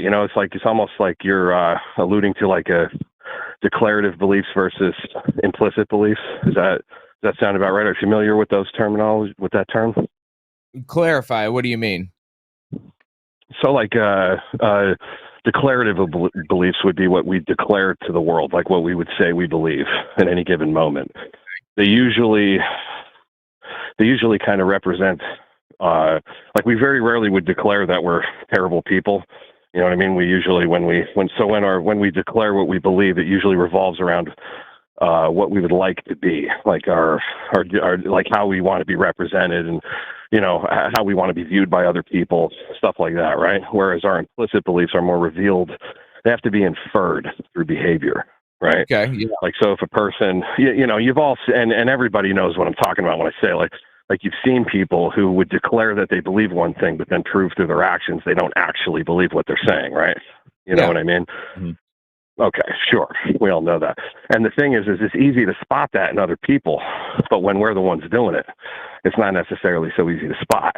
As a matter of fact, I would even go as far as to say is that if a person believes themselves qualified to even determine whether or not that's true for themselves, they were actually overestimating their own power, if you will. You know what I mean? Their own ability to do that. it's sort of one of the qualities of being in a delusion is not knowing that you're in a delusion, right? So anyway, Right. so I would say that and this is an honest question, like, do you think it's possible that you also maybe when you say, well, I don't know, like that you actually kind of feel like you know? Absolutely. It's an honest question. Yeah. No, 100%. That is absolutely possible about any number of different things. I'll tell you this.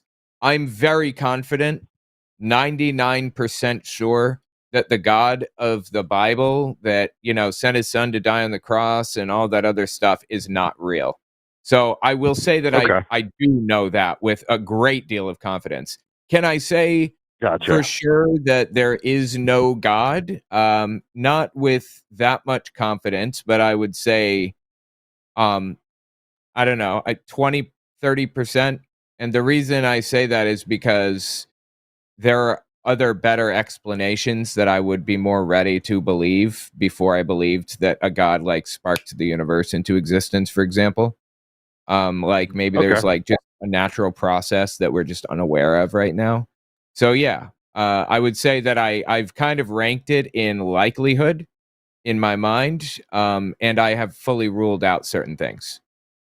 But generally, I believe that saying I don't know is virtuous about anything, not just about this subject.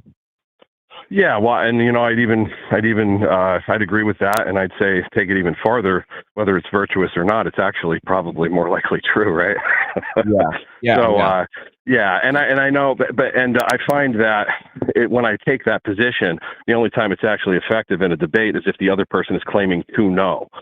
Like, so it's basically if both people are saying I don't know, then it's like kind of a non-starter. It's just then there's nowhere to go from here, right? So. Debating, I take the position of proof. Yeah. So I'm firmly convinced there is a God. You're firmly convinced there is no God. Right. Okay. Okay. So from that position now, so I'll tell you, I was atheist up until I was about 30 years old. That's actually, and then, and I had all this, I actually loved arguing with theists about it, right? It was mostly all Christians, and somewhere along the way, some things happened. I don't really care to get into what those things are, but I would just say that they were experiences that I don't believe that there's anybody who could have had them that wouldn't come away believing that there's something, right? And I would say that at first it wasn't necessarily like God, because I was really, really opposed to that idea, and then it started off being just some weird stuff. I don't really want to get too much into it, but as I started to try to investigate what it was that was going on, eventually I just said, you know what, I'm just done. I'm just going to call this thing God. I don't know what it is, but whatever the hell it is, it's something that I did not believe could exist prior to these experiences that I've had. Okay, now. From there, I now try to puzzle this out. How could I have been so wrong? I mean, I sort of had existence pretty figured out, or so I thought. And I'm like, okay, so I start to puzzle out a logical answer for this. Now, I don't believe that this logical deduction could ever lead somebody to God. I believe that in order to have these types of that type of belief, you need to have certain experiences, or at least I did. I don't know. People who just believe, I don't really get that. It's weird to me. But anyways, so I start to puzzle this out, and then I basically go back to the very first question that we would ask, like about existence, right? If we're talking existential philosophy, it'd be like, where did everything come from? You know what I mean? How did it all happen? How did existence happen, right? And it's like, I can't really say that I know how that occurred, but it seemed to me that. It's like almost dichotomous, whether either something intended it or not, right? Either something intended it or not.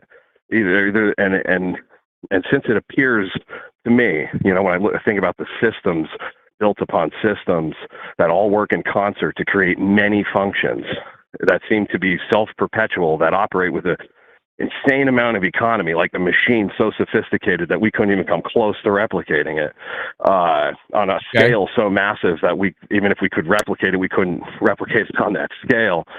It just seems more likely to me that something intended it to be. Do you know what I mean? What do you guys think about that?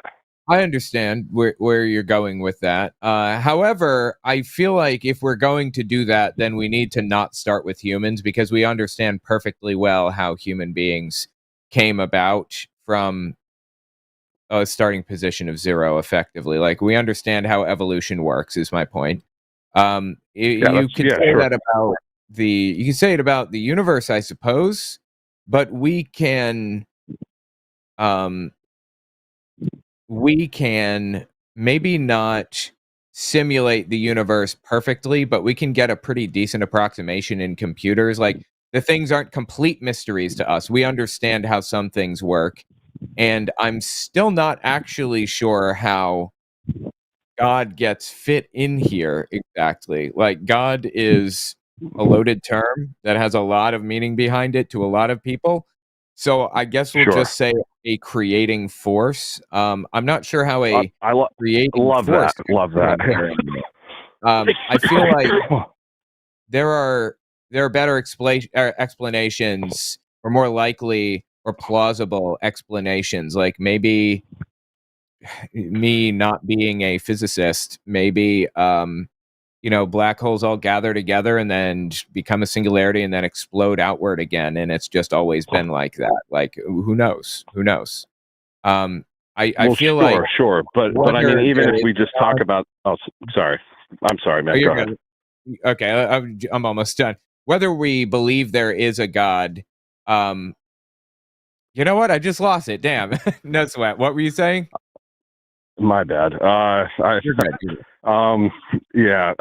So I'm sorry. I was saying that even if it was the black hole thing, like however it is that it happened, that still leaves like this, either something intended it or didn't. And since it seems to operate in a very logical way, so much so that we can use logic to discern how things happen, that it seems to me that it's just more likely that that's something intended it. And then as far as the argument for God, like, I feel like you're right about that. God is a very loaded word. And I think that what most people mean, like, if you were to stack every theist in the world on a planet, there'd be one quality that they probably all collectively agree upon, that they would all say, yes, that's my God. And it would be that it is the thing responsible for existence, whatever that thing is.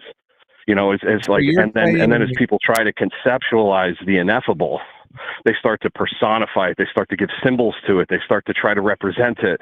And then people that are coming up are told these things, and they confuse the idea with the representation, and so on and so forth. And then we have a million different ideas about what that can be. But so it sounds like it sounds like you're saying that you understand that this is a problematic behavior, but you are also exhibiting it. Because, like, by that definition, then, if I'm hearing you properly, then I would have to say that evolution is my God. And that's silly, right? Yeah. But, like, not necessarily. That sounds like exactly what you're doing, because so. You're saying there's something that happened to you that you can't explain, and there's order to the universe that you can't explain, and there's complexity that you can't explain, and therefore you're going to call the thing that organized all of that God. And what Owen has been, I think, saying to you this whole time is just like, well, I'm sorry, go ahead. I don't want to misrepresent you. Oh no, you're right, good. That's you're good. The problem is you can't just call it whatever you want. Like, I guess insofar as all words are made up, sure. Insofar as all words are made up, sure. But, like, at the end of the day, like, this thing does have a definition, and the word God does have a definition. And so if you're using the term God to describe this stuff, and you're not expressly saying that you're using this term like Einstein and Spinoza to say a poetic way of just saying the laws of the universe, and you're not actually taking a theistic position. If you are calling in as a theist saying, I can't explain XYZ thing and I'm gonna call this God, then you are taking on a whole hell of a lot of baggage that I don't think you need to. Let me ask you, do you believe in a God that is intercessory, or are you just using this word God as a filler? I'm sorry. What did you say? God that is what? You can intercessory in your life. Right. Like, that involves himself in things. Well, I would. Yes. So, I mean, the troublesome. I can answer that like this. There's literally, from my conception of it, there would be absolutely no occurrence that isn't an intercessory of God. Does that make sense? Okay. Yeah, no, I've heard that before. So you're one of those who believes that nothing happens that isn't in accordance with God's will. I've heard that plenty of times. Correct. Yes. Yes. Do you think that this God is good and has a plan, and that God's plan is a good thing, that eventually it's building towards something? I think that good is a matter of perspective. I don't think that. I think that if every single human being was killed tomorrow, there would be no one around to call it bad. Do you know what I mean? Okay, so I think that the human mind is required for good. Go ahead. Okay, that's fine. So then this God is not a moral agent. It just is. It just is, yes. Yes, as a matter of fact, I would say that morality is actually a byproduct of a human delusion, actually, if that makes any sense. I mean, I could elaborate on that. I know, but, yeah. You don't need to. I'm fine with that. But does this God have a mind? Does this God think? Does this God want any of those things? Well, I mean, you know what? I think I can clear this up. Are you a determinist by chance, or do you believe in free will, or what are your views on that? I don't know. Probably free will, but I don't know. You don't know. So I would say it's, if you think like determinist, like almost like the script was written long ago, and so it unfolds, and so it shall be. You know what I mean? If it was even, if it's not eternal, it was written a long time ago. Okay, but that doesn't answer my question. Did this God set this in motion so that it has a deterministic way? Did it do that on purpose with a goal in mind? Well, that's what I would say. Right? Yeah, it was intended. Yeah, I would say that it was intentional. Yes. Okay, cool. So then here's the situation that you're in, where now you have to be in the whole everything happens for a reason camp, where now every horrible thing, every fucking rape, every murder, the genocide in Palestine, the genocide in Sudan, you have to now be like, yeah, well, this is supposed to happen. This is all part of the big master plan that this super smart thing did. And it's all, what I'm happy that you didn't take a moral stance on it, because more often than not, when we get here, someone will say, yes, everything God does is good. And then we're in that moral mind. But like you are in this conundrum where you now have to justify every horrible thing that happens in the world. And also every good thing that happens is no longer like a happy surprise or something you can be proud of, because it was all part of this creature's plan from the beginning. And absolutely none of it has any real explanatory power, because while you can use it to blanket explain everything, it doesn't make novel testable predictions. It can't be tested. It isn't something you can falsify. It's just a statement that gets you into a weird situation of explaining reality. You're absolutely right. It doesn't have any falsifiable or any of that stuff, or I'm sorry, for testing, but what it does do is, if a person actually believes that, then the very thing that causes a person to have a hard time with their, like, for instance, if you remember back to the beginning of the conversation, when we talked about it is virtuous to say I don't know something, right? Now, if that's the reason that I'm saying I don't know something, then that would mean that it's not virtuous for me to not say that. And since a human being has a need to self-justify itself, then it stands to reason that I'm susceptible to doing that without being aware that I'm doing it. Like, Leon Festinger called it cognitive dissonance. It's been around for a long time, but human beings are susceptible to that right there. And as soon as I'm not splitting the world into a false dichotomy of right and wrong anymore, then that means that I can, my negative qualities, according to me, are now completely justified, which means that I can see them and I don't have to hide from them. And the foundation for cognitive dissonance no longer exists. And so now when I'm testing things, I actually have a true open mind without the blockages of, no, this is bad. So I'm not a bad person, so it has to be, and then having some kind of spin on that. Does that make sense? No. So I would say this. Have you ever thought something was good and then later decided it was bad? Does that ever happen to you? Yes. Okay. And in the moments that you thought it was good, did you know that you were going to change your mind about that? Of course not. Okay. So this completely and utterly disqualifies you from making determinations of whether things are good or bad on a logical basis, right? Logically speaking, that there's no logic there. If we're trying to ascertain the truth of objective reality, then we can't do so through a subjective lens. So as soon as we start talking about the Holocaust and rape and murder and all that stuff, our emotional bias is going to kick in, preventing us. I'm sorry? That's not true. No, that's not true. Oh, okay. The fact that I have been able to recognize mistakes and correct for those mistakes makes me, if anything, more qualified to then recognize what things are good and bad, because I have experience with doing so, and I know what it looks like when I'm fooled. I also, as one of the reasons that I've been able to determine when I've been wrong about morality before is because I've developed as a moral person. That's part of the journey, part of growing. The fact that we have to necessarily ascertain objective information about reality through a subjective lens only makes us more careful. And that's the whole endeavor of science, is to try to translate our subjective experience into something that we can verify outside of our subjective experience and get out of our own way to prove ourselves wrong, not to prove ourselves right. So this simply isn't accurate. And the fact of the matter is, when I talk about morality and things, I agree with you for the fact that morality is necessitates a mind to process it. That on Mars, where there is no life, there is no morality, right? But right here on this planet, I can apply universal principles of ethics that I can ground a morality in the most objective way possible based on biomedical sciences, psychology, sociology, human thriving, my best scientific understanding of what makes humans happy and successful. I can base morality in those things in a remarkably objective way.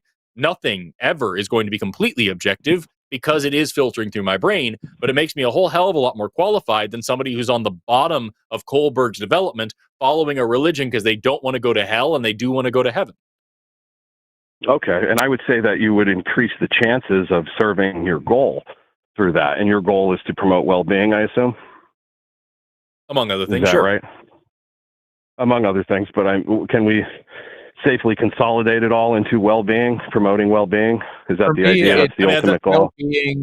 For me, it's well-being and bodily autonomy. Actually, bodily autonomy comes first and then well-being. Yeah, bodily autonomy, and then...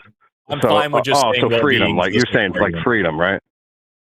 So like basically, freedom, is that bodily autonomy? Okay, gotcha. So, I'm willing to agree. Fall under the umbrella of well-being, right?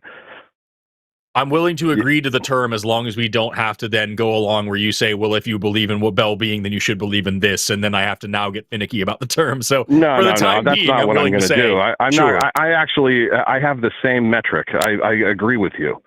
Okay. I believe that. As a matter of fact, I'm pretty sure that that's everybody's metric, whether they admit it or not. I think implicitly, everybody is basically, their morality develops from what they perceive as is promoting the most amount of well-being. But then we have utilitarians, I can't even remember, but they're philosophical adversaries, we'll say, right? And they might have different ideas about what actually promotes well-being. So it's still a subjective metric. And even if we did come to a perfect methodology for promoting well-being at its absolute maximum, that's still subject to the human race, right? It's still subject to that, which means that there's a smidge of something missing from its objectivity there. Not to mention that even if we could do that, we can't predict outcomes over time with any type of sufficiency, with any type of guarantee. Like, for instance, a woman who is raped. I don't think anybody's arguing against any of that. I don't think anybody's arguing to say that there is a perfect objective stance here, or that we could know everything ever. We're just saying we're doing the best we can, and we're willing to say when we don't know things. Sure. We are doing the best that we can. We're guessing as best as we can, and we guess right a lot. We're pretty good guessers, but sometimes we guess wrong, right? Now we could say that. So I want to remove this. I'm sorry. It's a little beyond. I'm sorry, guessing. I didn't hear you. Now experience. It is choices driven by experience. But yeah. Well, sure, but it is. But unless you know, you're guessing, right? So, No. Maybe it's a really good guess. It's a really good guess, an educated guess, a very educated guess. We can call it that, but it's still guessing. And now we can take something like, if we're talking about the human experience, we can take, say, a woman who was raped. Okay, and I'm actually going to speak about a friend of mine. All right, so a woman who was raped. That's like the most terrible. I mean, is there anything more inflammatory than that? Right? Like, I don't know, man. It gets my blood pumping. You know what I mean? That infuriates me. Right? When I'm over here in the everything doesn't happen the way it's supposed to state of mind. But anyways, so she ends up healing from this, you know what I mean? Going through this whole spiritual process, and then actually accredits the most amazing thing in her life to that, the thing that motivated her to do so. And then she started an organization to help women to recover from that same thing in the same way that she did. And it's like, so now, was the rape bad? Or was it? Yes. I mean, it was. Yeah, it was bad. Well, it was bad if we isolate it in its context. If we isolate it in its context in reality, and in so doing, we separated from its truth. It's just bad. It just is. So you have some empirical data for that.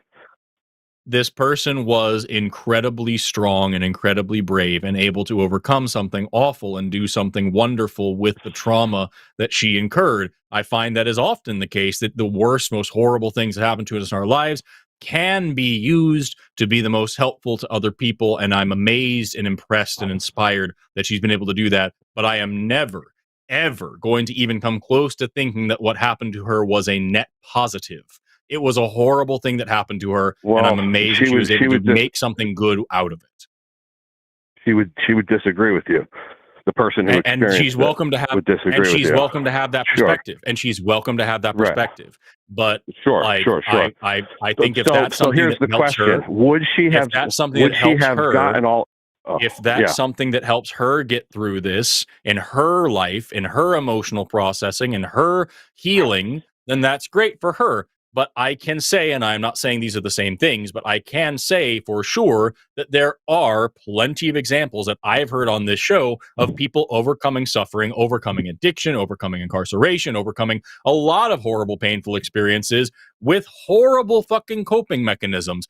And we're able to go about doing something that's good on that. I would not then say, because they have a happier, better life now, that the thing that happened to them was good or their coping mechanism was good. If that works for her, that's great. I'm not going to tell her she's wrong for feeling what she feels. Right. But I'm not saying we should go out and rape women too. So that's good. Right. And I'm not saying we should go rape women so that they can all start foundations either. That's sort of not what I'm saying either. I agree with you about the well-being thing as I move through life. You know what I mean? But it's about surrendering the outcomes. Okay. So the point is that had this woman had that happen, had that not happened to her, and it doesn't work for me. Had that specific woman not had that experience, then she would not have had all the following experiences. And right. So, let me kind of lay down let me just lay down like my position, because it sounds like what you're laying down is utilitarianism, as Forrest mentioned.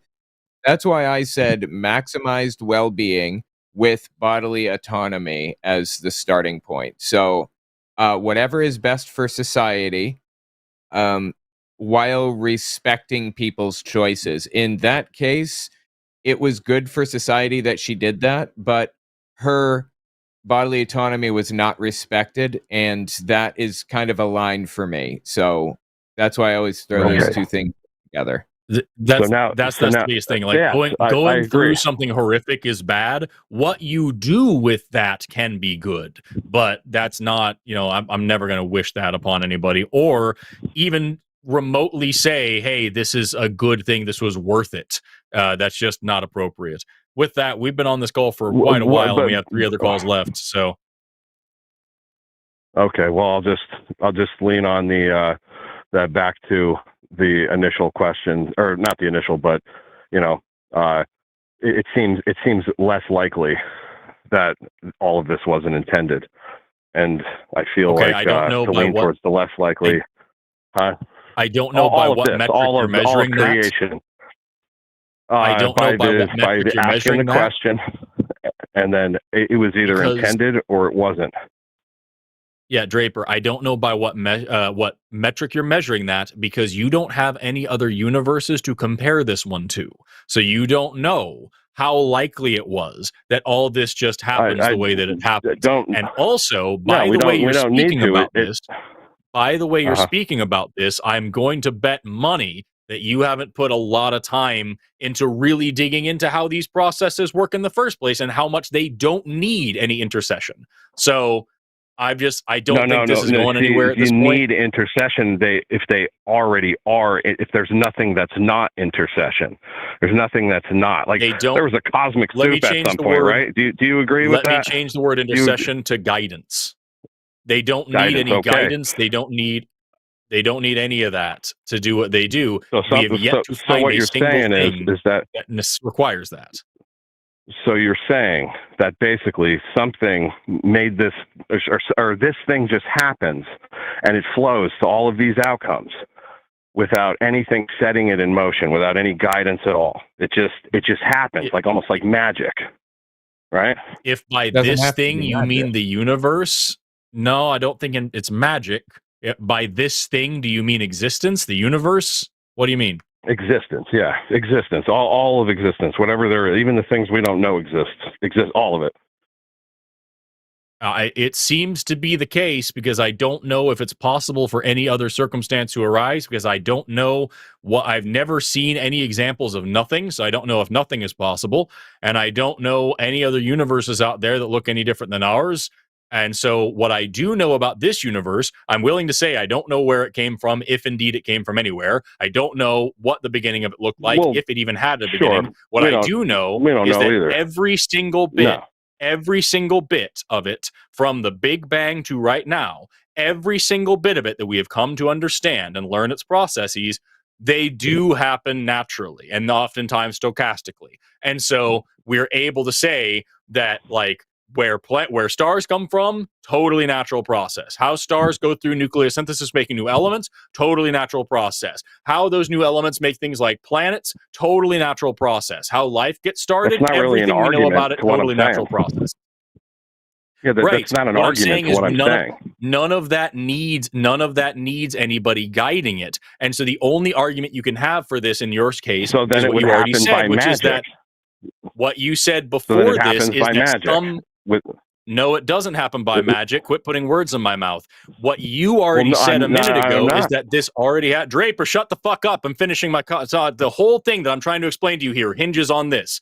What I'm saying is that every single bit of this happens naturally and doesn't need anybody guiding it. Your argument that you brought in earlier was that some guy started it up before the beginning of time so that all these things would happen normally. And that is an unfalsifiable claim. I can tell you that all of this happens this way because that's the way it was coded in the computer game that we're living in. And it means the exact same nothing. It is untestable, unfalsifiable. It isn't coded by no one. It isn't coded. And this is the key here, is that what you've got at the end of the day is Discovery Institute level garbage that you have to say, well, you believe in magic or whatever, because you can't grapple with an actual fucking natural process. And that leads you to believe the other weird things you've been saying. It's just fucking worthless. And it would be so much easier if you could just be as honest as Owen is saying here, to just say, I don't fucking know, and I want to someday. And not, hey, I know this will happen. I don't know either. I don't know either. But you do believe some dude did it. And you do believe that nothing did it. No, I don't. You do. I literally yes, you said. Do. You're in denial don't about tell me the what implications of your claim. Draper, You're in don't denial tell me about what the I fucking implications believe. of your claim. I literally... Oh, Draper, I need you to climb all the way off your bullshit high horse. I just told you that I don't believe in nothing.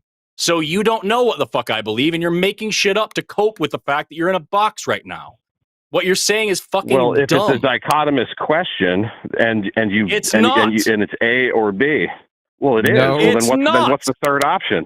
Then what's the third option? It's just you being fucking lazy with your thinking. And I'm sorry, but your laziness is not my fucking problem. We've been going round and round for 30 minutes. I've been very polite to you. And No, now at you- the you end of said you this, you're going wanted to tell me I'm going to fucking put you on mute because you cannot control your fucking bullshit for 2 seconds. I've been very polite to you for 30 fucking minutes. So is Owen. And now at the end of this, you're going to tell us what we believe and try to tell us that we can't deal with the implications of our things. Like we're too fucking stupid to think about this shit when we do it for a fucking living. You're being lazy, intellectually lazy. And it's not my fucking problem. I'm trying to tell you what I believe and why what you believe makes no sense to me. And you are too fucking arrogant to hear it. You're putting words in my mouth to cope with the fact that you don't have a justification for the dumb shit that you think. It's fucking stupid. And I'm done. I'm not dealing with it anymore. I'm not going to get fucking worked up over you being an asshole on my show. Oh, and do you have anything else for Draper? No, I think that's it. I really appreciate the call. It was interesting, but I think you're going in circles over things that have already been solved. So yeah, that's it. It was real neat right until we got to the part where rape is worth it. Fuck off. Right.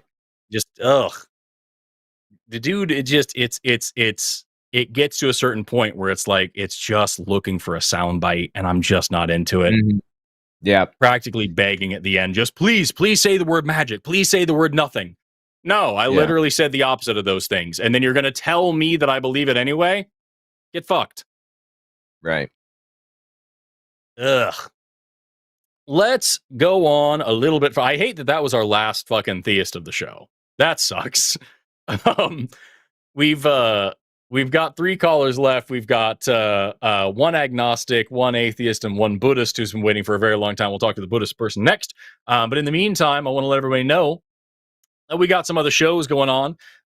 Coming up tomorrow, we got Skeptalk with me and Paul. Then we've got Chewed Gum with Alyssa and Erica. And then the Sunday show after dark next week will be me again. And I don't think we have a person there. Am I looking at the right schedule? I believe I am. Yep. So those are the things you can watch coming up the rest of this week. We got Skeptalk, Chewed Gum. Looks like we don't have a hang up. Looks like we don't have a TACIS, but we do have a Sunday show after dark. Sunday show next week is Matt and Aaron. And then after dark is me and somebody. Let's go on to the last 3 calls of the show. We've got, oh my glob, Jamie, pronouns they and them, calling in from Panoramic Areolas Wide, who wants to talk about joke religions like Jediism and such. Jamie, you are on the line with Forrest and Owen. How are you doing today? Well, I'm doing well. Can you hear me? Right on. Yep. Yes, I can hear you just fine. I was going to ask about the Church of Emacs. Have you ever heard about it? Yes, I think. If, you talking about the text editor? yes. Or no? Yes, okay. There's a text editor on Linux called Emacs, and they made a joke cult out of it. Yeah. But yeah, I was thinking about the P versus MP problem. If somebody actually proved that, would that be a proof of omniscience? You're going to have to elaborate a little bit for the audience and for me, because it's been a while since I looked into it. I also read the schedule wrong, so I'll read that again at the end of the show. At the end of this call, I just All right. So, as far as I understand it, there's a math prize for it. You win $1 million if you can prove it, but it's about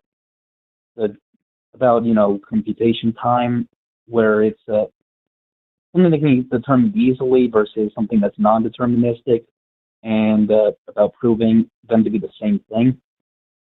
But you would have to know every single problem to do that. So wouldn't that mean that anyone that could do that knows everything? I can't speak to that very specific example, but I would say if you have to know everything to answer a question, then yes, you would be omniscient, I suppose, right? If you knew everything. I think that's the definition of the term. Yeah. Okay. So, Church of Emacs, is that what you said? What do you know of the Church of Yeah. Emacs? I know that Richard Stallman's pretty much the founder, and he calls himself their saint. Are you And a they have a whole believer? manifesto. No, not really. I mean, it's kind of hard to believe, a joke religion. I don't know. I mean, if you ask some people, all religions are jokes, and people manage just fine. Anyway, yeah, All right. I suppose so. Going with that same type of sorry. Going with that same No, type you're of good. logic, though, would there be actual Say again. demonstrations for a religion that would convince you? I mean, I understand that there's like people quote the Bible, and it's reasonable to say it's evidence for the people that were actually there, but Right. not for the people that are reading it. What would the evidence be that would prove it to me? Is that what your question is? Yeah, kind of what part of the Bible, if it were to actually happen in front of you, would be convincing?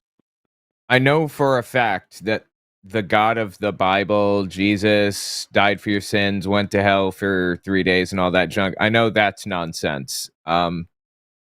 Verifiably false information in there that is provably false. So, if I get, God knows what it would take to convince me. And he could do it if he wanted, but I guess he's just choosing not to. I suppose if like God spoke into everyone's heads simultaneously and said, "I'm real," I think I'd probably want to verify that it wasn't an alien or that some government hadn't mastered telepathy or something like that. But I guess if I could verify those things, that would convince me. Yeah, your example about Jesus going to hell and stuff like that. That's not really Yeah. verifiable, even if you did see it. No, but I mean, none of because it it would is just real. look like a dead body. Right. I think the thing about Jesus going to hell is from some apocryphal books, and it's believed by like the Church of the Nazarene and some other groups like that. But Forrest, what would it take you to be convinced that God is real? I feel the same way that you do, where it's like if I were to see something sufficiently amazing to warrant a supernatural belief, I would have to grapple with the fact that I don't know enough about the universe or whatever to separate what looks like magic from what could be just super advanced technology from some crazy alien civilization or whatever else, right? If I were to go back and show my cell phone to people in the 1800s, they would probably think that I had magic powers.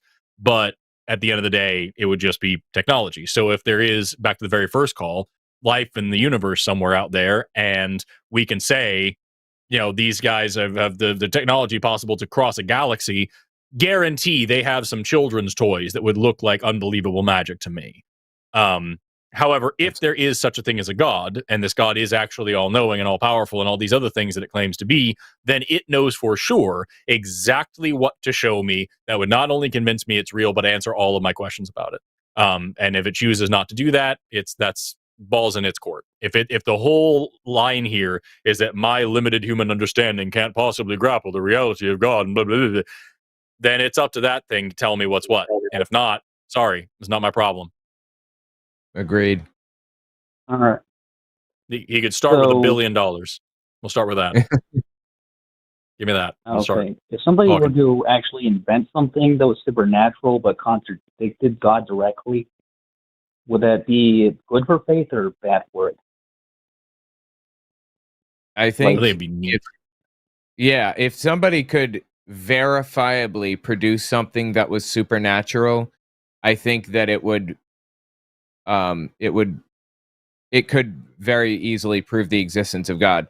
However, if it contradicted the existence of God, then I would say that it's not supernatural. It's just another part of science that we didn't understand before and that we are now learning about. That's what I would say. Like, if something supernatural was proven, we would just work it into our natural understanding of the world around us. And it wouldn't be supernatural Okay. anymore. It would just be natural, right? So I've been reading a bit about Buddhist ideas on Brahma, their supreme God, and the argument goes that the universe creates God, and then God thinks, since he's the first one that shows up, that he creates the universe. Neato. Okay. And Yeah, I like I'm not very I like the familiar with. phrase. I like the old phrase. I think it was Voltaire that in the beginning God created humans and humans created him in kind or something like that. Okay. Yeah, I'm not familiar with Buddhist beliefs. Not very familiar, but it's interesting anyway. in Buddhism, they have something called mentality materiality, where it's the idea that, like, I don't know, you know, art, you have something that's like art where it's mental, and it's the idea that the material creates the mental thing, and then the mental thing affects the material back and forth. Okay. Henry Rousseau. But Henry Rousseau. God created man in his own image, and man, being a gentleman, returned the favor. That's funny. I've never heard that. yeah, but they believe that the actual art, you could say, is conscious because it behaves like it is. The heart? No, art, like art. the idea Art. that the idea of what you would call like a thought form, like if you see something, you see a system behaving together, but it doesn't actually have a physical, definite thing, but you can still say it's something. Okay, interesting. I think I may be working from a different definition, but yeah. So it's kind of like the idea that consciousness doesn't really need necessarily an evolved, form or source, as long as it has the same behavior and can maintain an identity. Hard to know what consciousness is exactly, though, right? Like, how is it defined? I understand consciousness is not a well formed out term, and that people that are using it don't really fully understand. I mean, scientists don't really understand. It's just not useful as a term, really. I understand. Just Yeah. I don't know, if you're given the choice between having let's say the split brain idea. Yes. If you had Yes, and but ship for a the species- audience, you can elaborate on it. Go ahead. What about the split brain? if you were to split someone's brain and take each half and put them separately, and then both regrow, and you would have two different identities for the brain according to, if you're going on that test they did with the handwriting where they showed that one side would know something and one wouldn't. Yep. But yeah, if you were to have a continuation of consciousness where you would go back in time saying that since they both originated from the same source, they're the same being or person. So, yeah, I guess, like I said, consciousness is complicated, right? Yeah, there's but some stuff about this, like, I remember one experiment where like so you have to hemisect brains sometimes for like severe epilepsy, right? You have to sever the corpus callosum, which is the body that allows the two hemispheres of the brains to connect, to talk to each other. And when we do that, what's really cool is like the one half of the brain will answer a question in a different way than the other half of the brain will. And yeah, there's certain things that one half of the brain knows that the other half of the brain doesn't know. Fucking Owen, put your pussy away. But there's some things that like, and also one brain will have humor. They'll ask, what are you, a man or a woman? And one brain will say man, the other one will say woman, and then laugh because they know that's wrong or something. Like, like, or do you believe in God? That's a fun one. The ask brain, do you believe in God? One half says yes, one half says no. And so yes, that is a thing. I don't know if it's as fantastical as it sounds like you're making it, where like the two parts of the brain come together and create some special new thing. I don't know, but maybe I'm misunderstanding what you're trying to drive at. No, I mean, there's kind of there's an idea that consciousness, at least in the Buddhist philosophy, is that it's not actually, it's entirely just affected by the environment. It's entirely just a reaction to the environment. But Okay. Consciousness In a way, yeah. And what's interesting with reincarnation and stuff like that is that they very clearly say that, once the person's dead, they're gone and it's a new person. In Buddhism, they say that. Do you believe that? I'm not sure, but I would be interested in knowing if there would be a way to verify it experimentally. I mean, could you ever show that in a rat model or something? There is such thing as like, there are. So this is a little bit outside of my field, so I don't want to say too much about. But like, there is such thing as like inherited, not knowledge, but like inherited behaviors. Right, that's where we get things like instinct and whatnot. And because epigenetics is a thing, you can have imprinted fear that is passed down generationally. And so like those are things that can kind of go there. And you can make some arguments about like quote reincarnation insofar as like some part of this person's life is passed along in fear behavior patterning blah blah blah, blah, blah. But like it really quickly it gets to the limit of what we know about this shit really fast, and it's really susceptible to woo woo, and so I don't think there's anything worth digging into beyond when the structure of your brain from birth plays a major part in what your life will be and what your personality will be, but so do your experiences. And so who you are as a person is a massive an emergent property of the brain you're born with and the things you were things you experience and exposed to and learn and whatever throughout the course of your life. And when you die, that dies with you largely. I think that's a fair way to frame all that. So, I don't know. I was thinking more like tools. I would just think that if you could have the tools, you would already have the ability to know the answer. This is like I said, this is at the forefront of our knowledge about this stuff right now. So epigenetics is a very new field of science. It's only been around for a little over a decade, if I remember correctly, in a meaningful way. And we are just now learning when did epigenetics start being a thing? Because when did epigenetics start? Looks like it goes back to 1942 is when the term was coined. So we're less than 100 years into even having a word for this shit.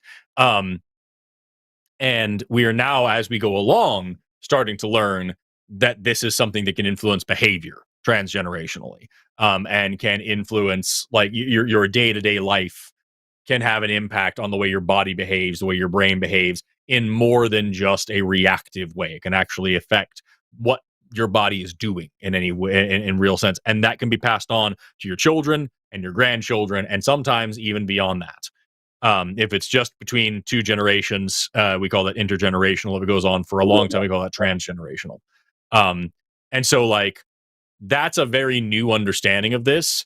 The kind of standard understanding of this is what I said at the end. Just like the brain you're born with and what you do with it over the course of your life dictates mainly who you are as a person and what you can do.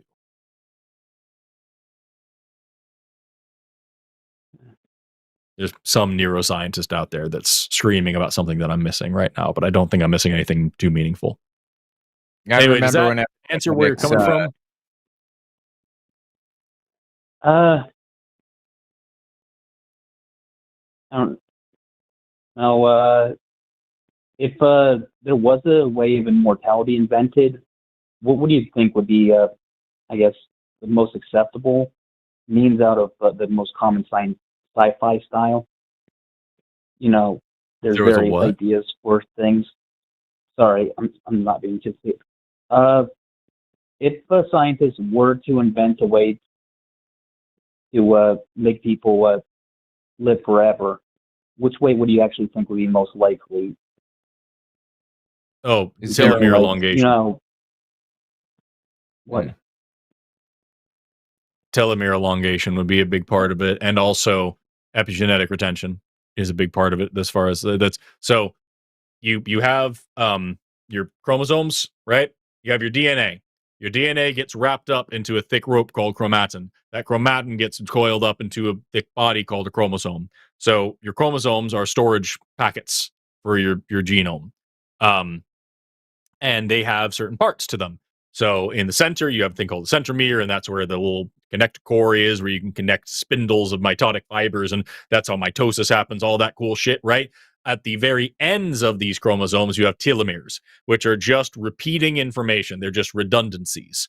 Just blah, blah, blah, blah, blah, over and over and over. And those are there because every time you replicate your DNA, you lose a little bit at the end. It frays the end just a tiny bit. So by having all this redundancy at the end of your chromosome, you now have protection from that. But eventually that runs out and you start eating up your actual genetic code. You start eating up the actual material there. And this is one of the things that leads to senescence, to aging and decaying, and when your body starts to wear down after the age of around 30. Another one is epigenetic information. Yeah, I know, right? It's scary how soon it is. But another thing is epigenetic information. So what I mentioned epigenetics earlier on. Epi means on top of. So epigenetics is literally chemical markers that you apply to the top of your DNA that changes the way that it's wrapped up into that thick throat called chromatin that makes your chromosomes. And if it's wrapped really tightly, then that stretch of DNA is not able to be read. It's not what we call transcriptionally active. Meanwhile, if it's wrapped really loosely, then it is. And this is why you have the exact same DNA in your bones and in your eyeballs, but your eyeballs aren't made of bones and your bones aren't made of eyeballs because the genes for those different things are turned on or off in different tissues through these epigenetic changes.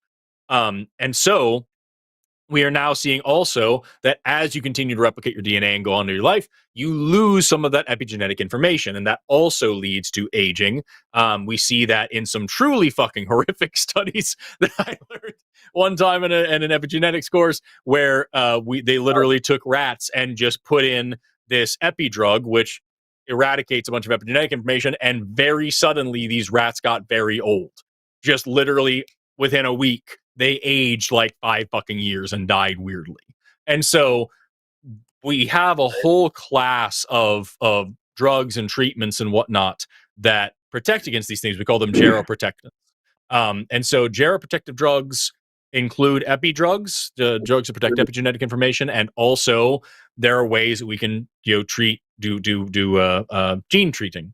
And that's a new thing that's being worked on now by some scientists that are way better scientists than I will ever fucking be. But we can look at other animals like lobsters and naked mole rats and stuff that are able to regenerate those telomeres way better than we can and are functionally immortal because of it. And so, yeah, that would be the thing. If a scientist were to make us immortal somehow, I think it would have something to do with a fuckload of telomerase enzymes that help us rebuild telomeres, and also epidrugs that protect the epigenetic information on our epigenome.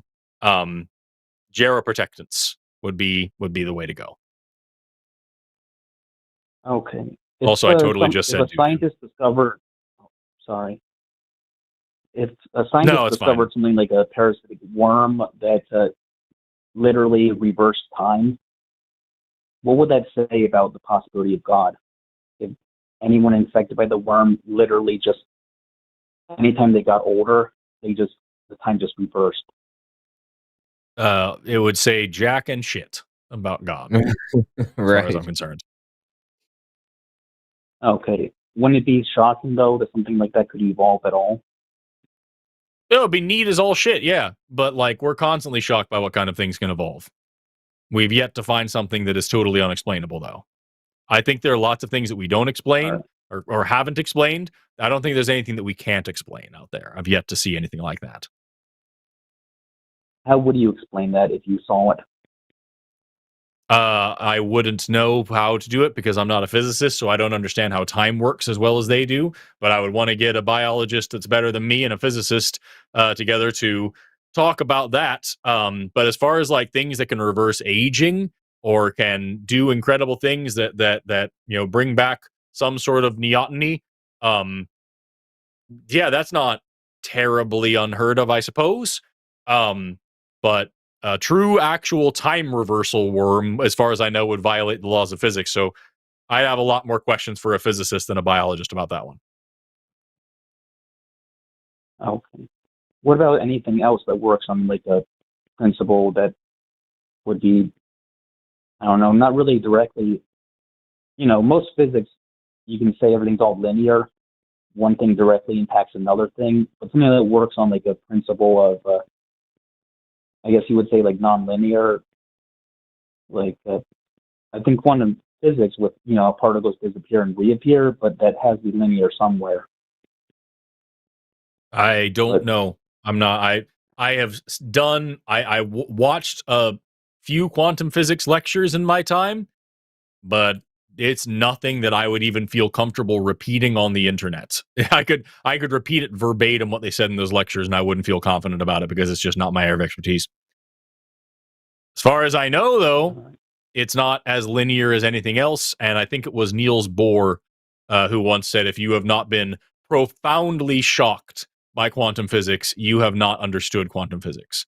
So like, I think that everything that I know about it tells me that it works completely differently than anything that we know of in classical mechanics or relativity or anything on a larger scale. So much so that if you were to say it to someone who didn't know anything about it, they would be justified in thinking that you might be talking about magical bullshit. Yeah. Okay. Speaking about magical bullshit, I don't know. If there was a god that for some reason couldn't be observed by people that didn't believe in that god, and that was an actual limitation of the god, would that? Yeah. What would the thoughts be on that if the god either had some need for that, like I don't know. Imagine you had to prove to other people you existed, Forrest, and the only way you were allowed to do it was if somehow they approached you and agreed that you existed just based upon your normal actions. You couldn't actually reveal yourself to them or go say, tell them what you need them to do. So Santa Claus.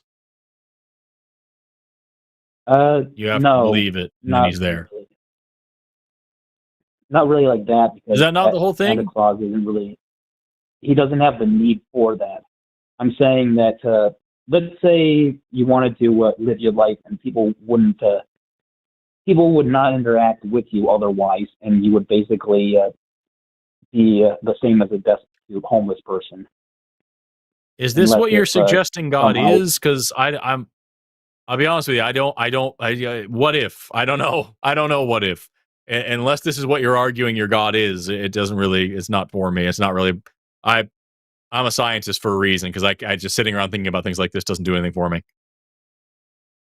Yeah, that's understandable. Are you arguing that God does work this way, or you think it might?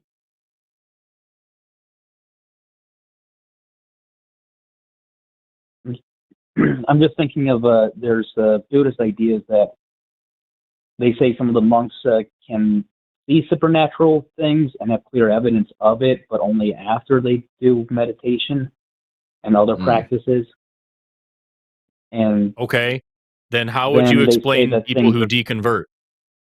Because we get that all the time on this show, where people are like, well, if you want to understand the Christian God, all you have to do is believe this way, pray this way, whatever.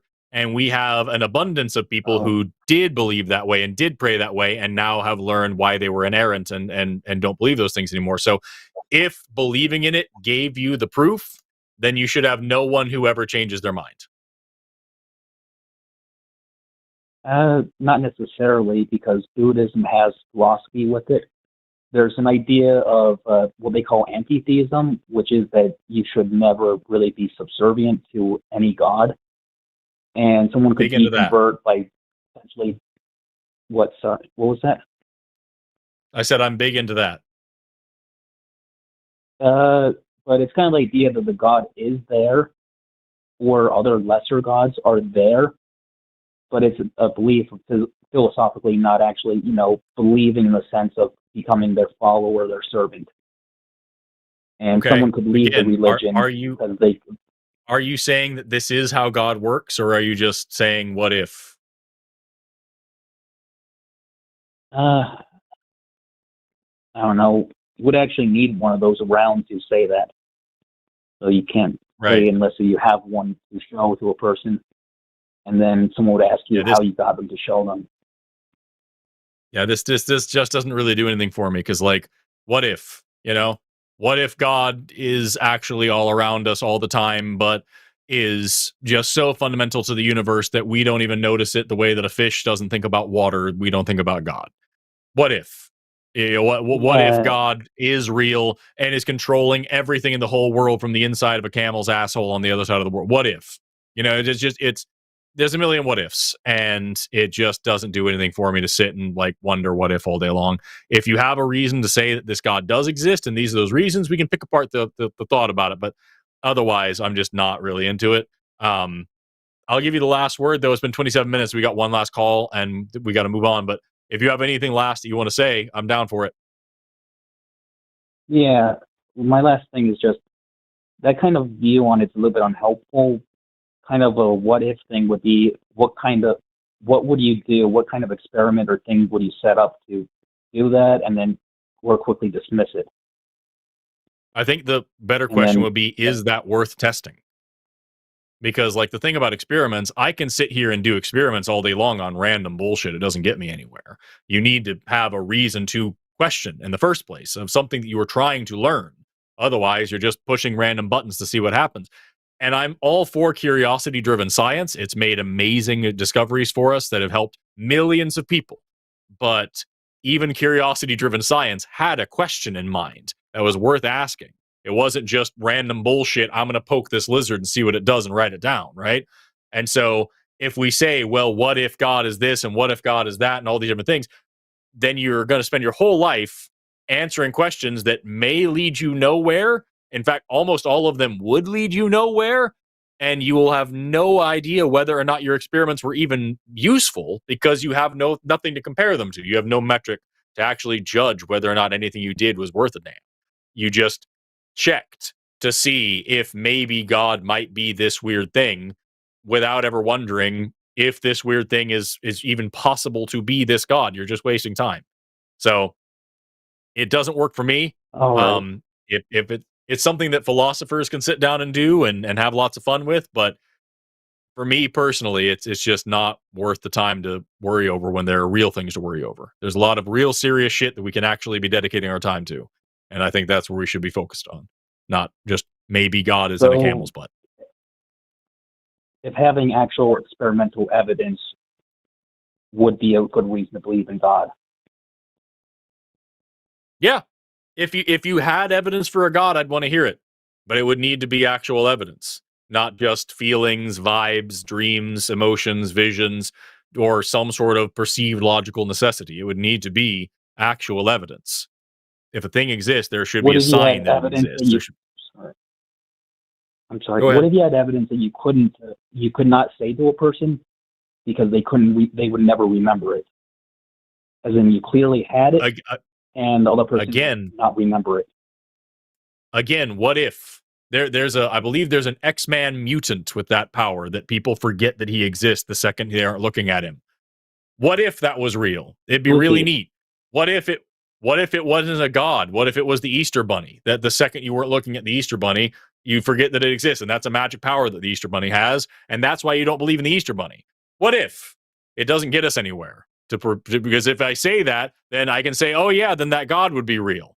Still don't have a reason to believe in it. Okay, that's a good point. Who's the mutant? I want to look up the thing and probably read the comic if I can find it. Yeah, I think his name was, funny enough, Forget Me Not, but I could be wrong about that. But I don't know. I just remember seeing that on TikTok a little while ago. But anyway, with that, Jamie, we're going to move on to our last caller, but I appreciate you talking to us. All right, thanks. Bye. Bye-bye. By the way, I had a couple friends over last night, and one of them made me this bracelet, which says butt cheeks. Oh my God, a friend trip bracelet. You got to wear it till it falls off. Those are the rules. Right. That's Candace made this, and she made one for me, for my wife, for our other friends. As everybody, we've all got butt cheeks bracelets now. Super cool. That's cool. We've got our last call of the night, who is Jacob, pronouns he, him, calling in from... I love tiny nipples. Who is morally against vaccines and wants to discuss the ethics of them. Jacob, you were on the line with Forrest and Owen. Hello? Hey. Hello. Good evening. So I guess I just want to right. Can you hear me okay? Yep. Okay. So I guess I wanted to call in and talk about some legal, moral, and ethical considerations around vaccines and how the U.S. deals with vaccines. and to talk about it, I've got to give you a little bit of I'm trying to be as quick as possible, a little bit of a backstory.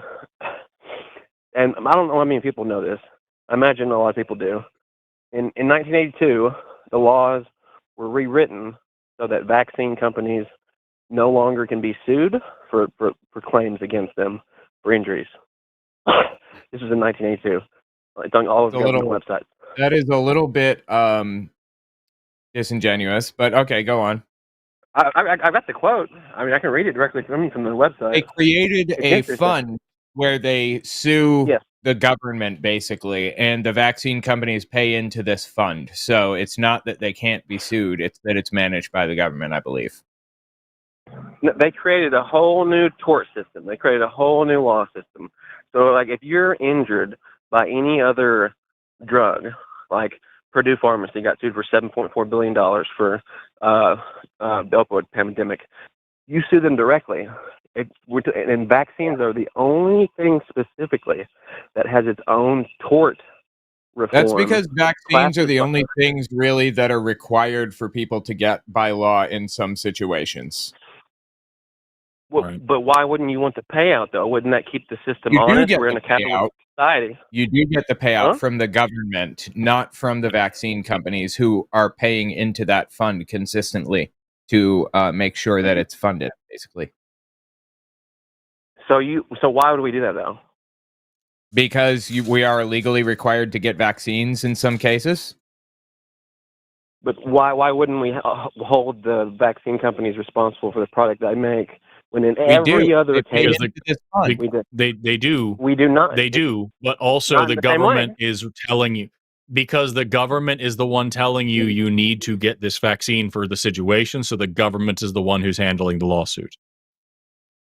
It would be like if the government said you have to drive a Ford, then the government would be partially responsible for if you get in an accident caused by the Ford. Government mandates other things that aspect our area of life, especially like plumbing code and things like that. So I don't know if that's necessarily correct. Building codes, all that stuff, electrical code.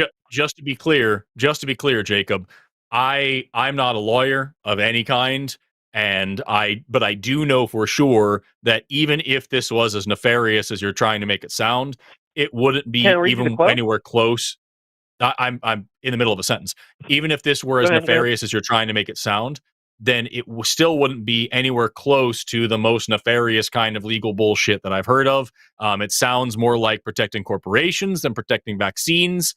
And so I would love to hear what your actual argument is against vaccines, not just that corporations are getting some special privilege you don't think they should have. I'm not misdescribing this. If you think it sounds nefarious, that's because I described it exactly I didn't accuse you. I didn't accuse you of misdescribing it. I said, however, you're trying to make it sound. I'm not trying to make it sound anyway. You certainly Brother. are. Otherwise, you wouldn't be saying it. Every time anybody says anything, they have an implication that they're putting behind it. That's just how talking works. What I'm saying is, Okay, I can I don't read you know the enough quote? Well, I'm about trying to this. give you. It does, Jacob. What I'm trying to tell you is that it doesn't matter. Even if I go with what you're saying, I can still make logical asides to it that make sense to me, and none of it gets me into whether or not vaccines are good or moral. Because even if I take this at the most extreme way and say these corporations have some legal protection that they don't deserve only on this one product, okay, whatever. Still, though, vaccines are good, safe, and effective, and I agree that they should be required for certain situations. So what are we doing? So we're talking about the moral implications of creating an entirely new legal system to deal with one issue in society. We didn't create an entirely new legal system. We have Can I read you the quote? No, Please, no, can I read hang you the on. I'm quote? just going to mute you for a second so that I can get this out, and then you can read the quote if you want, but the quote is out of context based on what you've said so far. The system that was set up is not an entirely new legal system. It's an insurance program like unemployment insurance or like car insurance or whatever, where these companies pay in no matter what. And if you're vaccine injured, then you can sue the government and the government pays out from that fund or Social Security or whatever other thing. It's all the same. It's just an insurance program. It's not an entirely new legal subset, whatever you're trying to make up. So you're telling me you have a quote. Go ahead. I've unmuted you.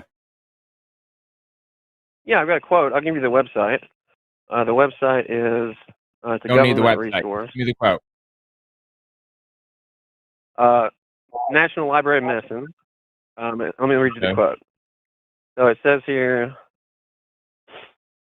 the National Childhood Vaccine Injury Act. I'm sorry, that's the second one.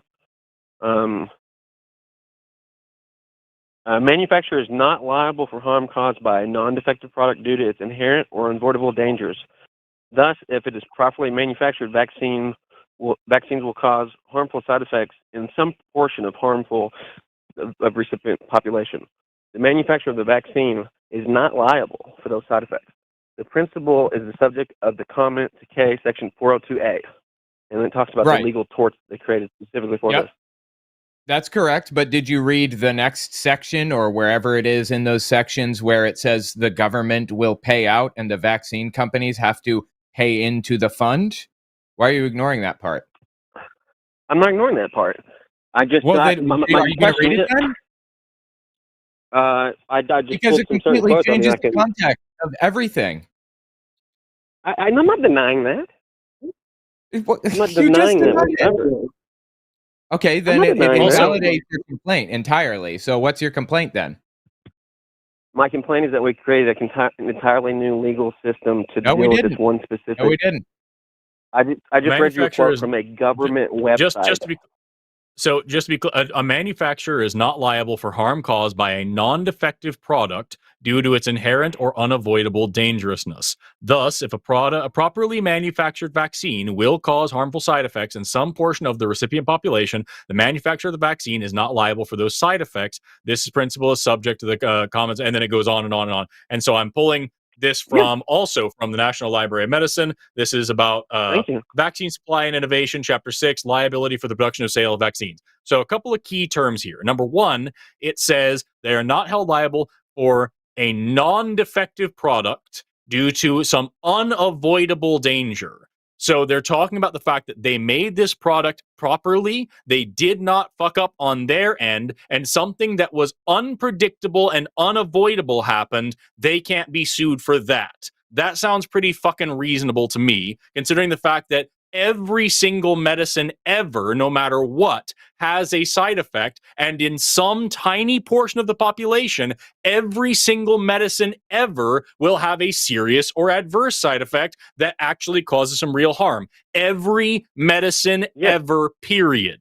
And so in this case, they're saying with it different legally as well. When they make a medicine properly and they are not fucking up on their end. They've done everything right. They've done the clinical trials right. They've done the manufacturing right. They've done every possible safety measure that they can possibly do correctly. And something unpredictable and unavoidable happens, they can't be held liable because there's no way they could have done it any better. And as Owen pointed out, somebody is still getting compensated for the damages. It just isn't coming from the company who didn't do anything wrong. This sounds totally reasonable, but again, I'm not a lawyer. Have you ever heard about cases of suing the government? Like, that is absurdly hard. Like, you hear about cases of people like that their house doesn't matter. No, and that doesn't they don't give them matter. a penny.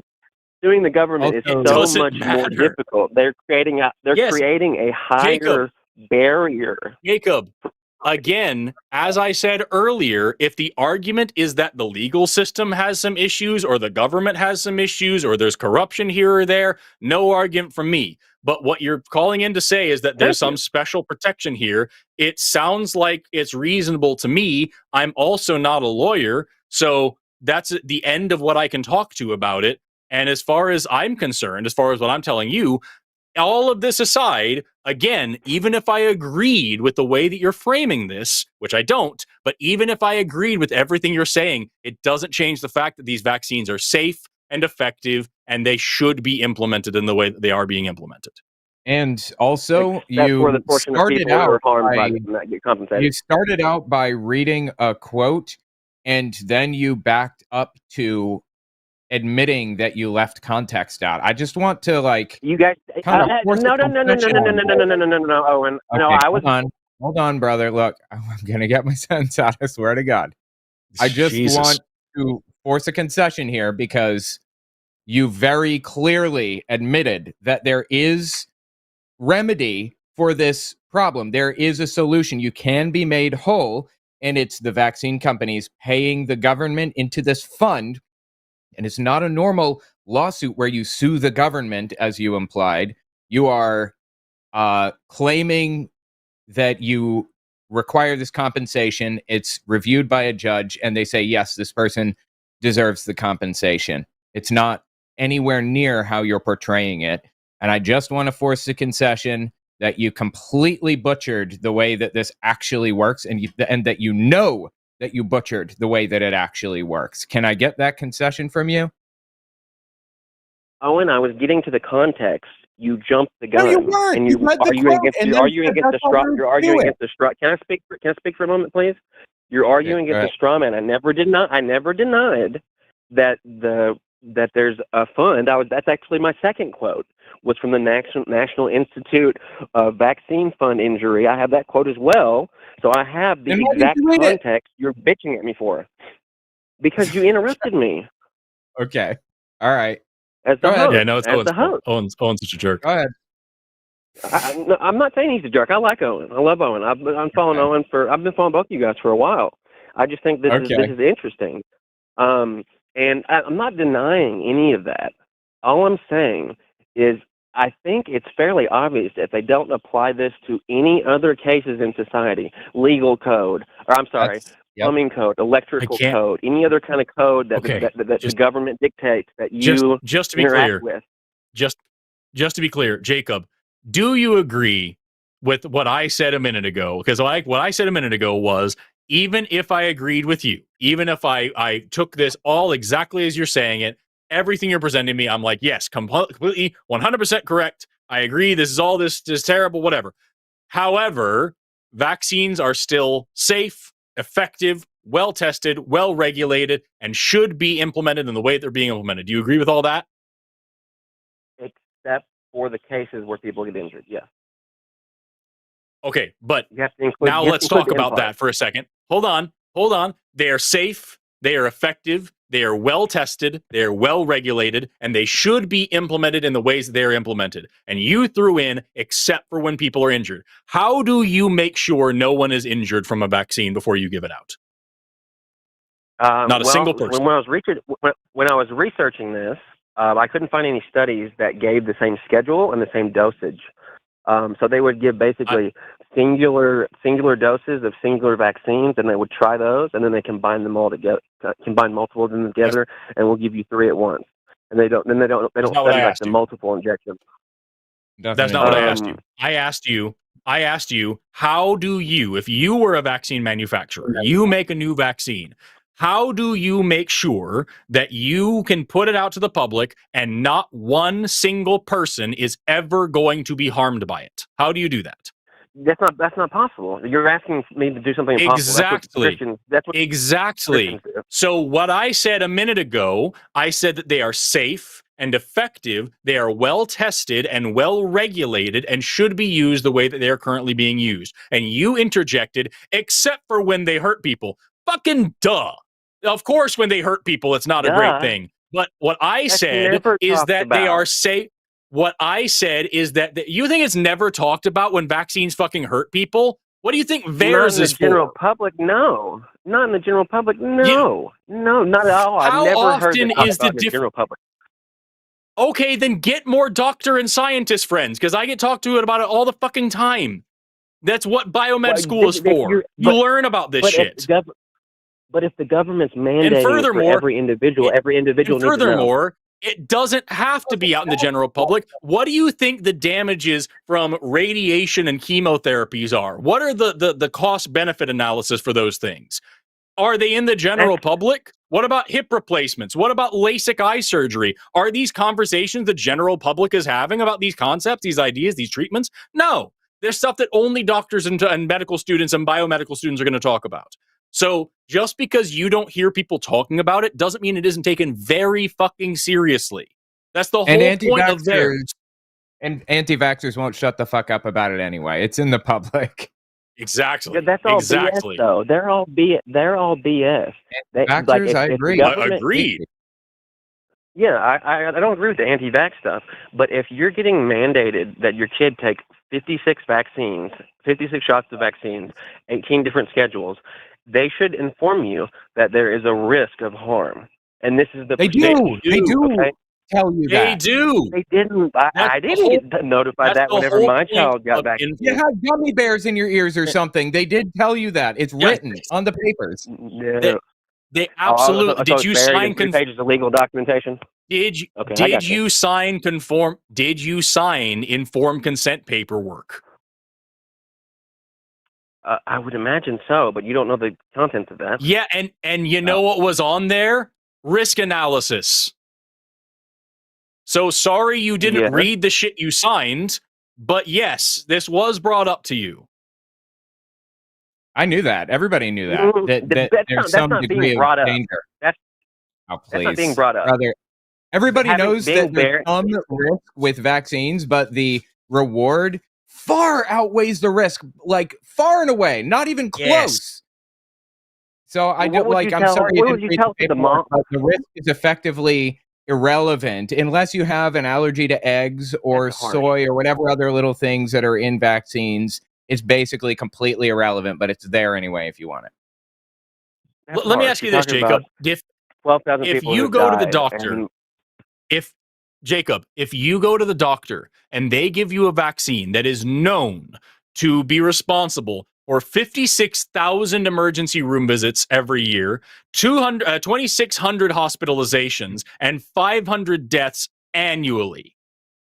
Every single year, 500 people die from this vaccine, 2,600 people are hospitalized from this vaccine, and 56,000 people have to go to the emergency room because of this vaccine, and they give you this medication. Do you think that that's a bad doctor? Do you think that they've done you wrong?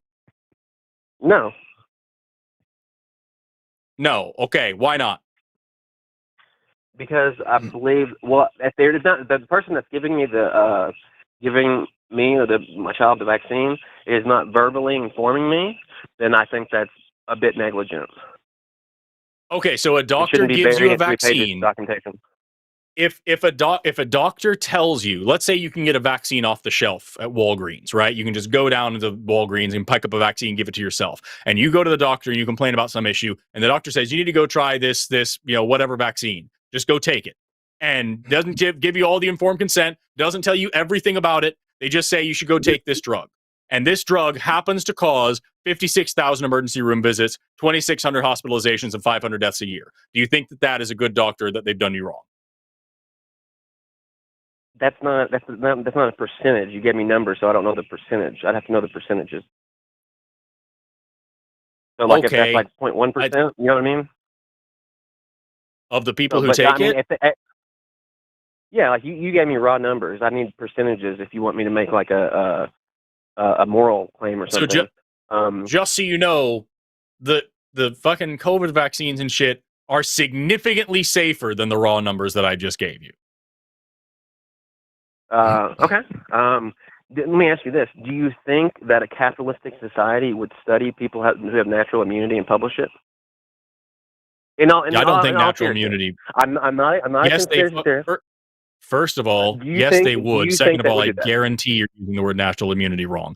But what I'm trying to get across to you here is the numbers that I just gave you that are significantly more dangerous than like any fucking vaccine on the market. Those are the numbers for Tylenol. Those are the people who go to the hospital. 56,000 people. 56,000 people have to go to the hospital every day, every fucking year because of acetaminophen toxicity. So if a doctor tells you, if you're in the hospital and a doctor gives you Tylenol to treat your pain, knowing that this drug is extremely fucking dangerous compared to any vaccine, and you don't have informed consent about it and all these things, I don't think you take it as seriously as you're taking vaccines right now. I think you're glomming onto something because of a misunderstanding of how medical consent works. No, it's because of the application of applying it to every single individual requiring it. That's what makes it unique. It doesn't. You don't make every individual take Tylenol.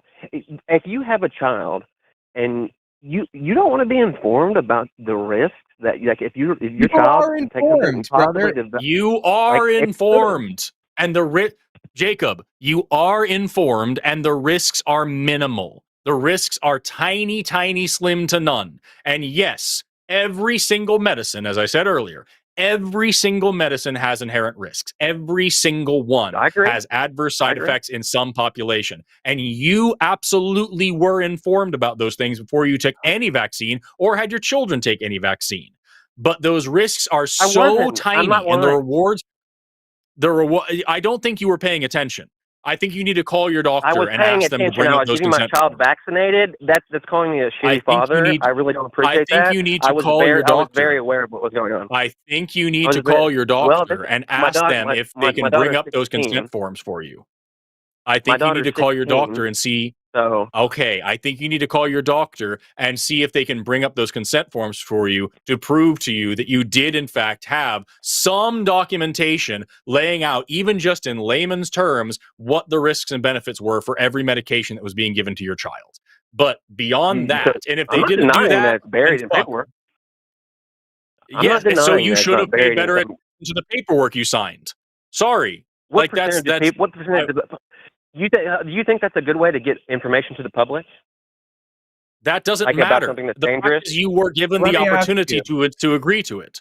And if that's your fucking issue, if that's your issue, then you should be having a problem with every time you've ever signed the terms and conditions of any fucking streaming service and given away part of your fucking social security number. Like, I'm sorry, it's not reasonable what you're asking for here. How much time do you think I have? To read 10 legal documents every time I do? Let me clarify If you don't have the time, then don't bitch about it. Yeah, what is the first of all, I would like you to tell me what the better solution would be than what they're doing now. And second, earlier you mentioned the medical, like a capitalist society, basically like doing things for profit or whatever else. The system that we live under, much medical research is taxpayer funded through universities and stuff like that. Some of it is done in pharmaceutical company like context or whatever. But a lot of this isn't like what? To make money, they have to write grants. They're after money. Some of it makes money down the line, but I would venture to guess the vast majority is taxpayer funded. Like a lot of the research that we do and the breakthroughs that we make is taxpayer funded and nonprofit. But aside from that, tell me, what is your solution? What's the better way to handle informing the public that there could be issues? I think verbal consent. And if you're just talking to people, being real blunt, I think that would help the public's image of it overall. I think it would help tamper down the extremists. Like if you actually just verbally inform somebody instead of burying it in some legal contract, you're more upfront about it. I did I'm get sorry? that. They asked me that every time I get a vaccine, flu, COVID, whatever. They always say, "Are you allergic to this, to that, to that?" And there are these side effects possible. And they made me sit there for 15 minutes until until it had processed through me or whatever to make sure I wasn't going to like pass out or something. Did you not do that? I get the same thing, and I'm in Oklahoma. Yeah, I'm in a totally different state. That was in New York City, so that's just what they do.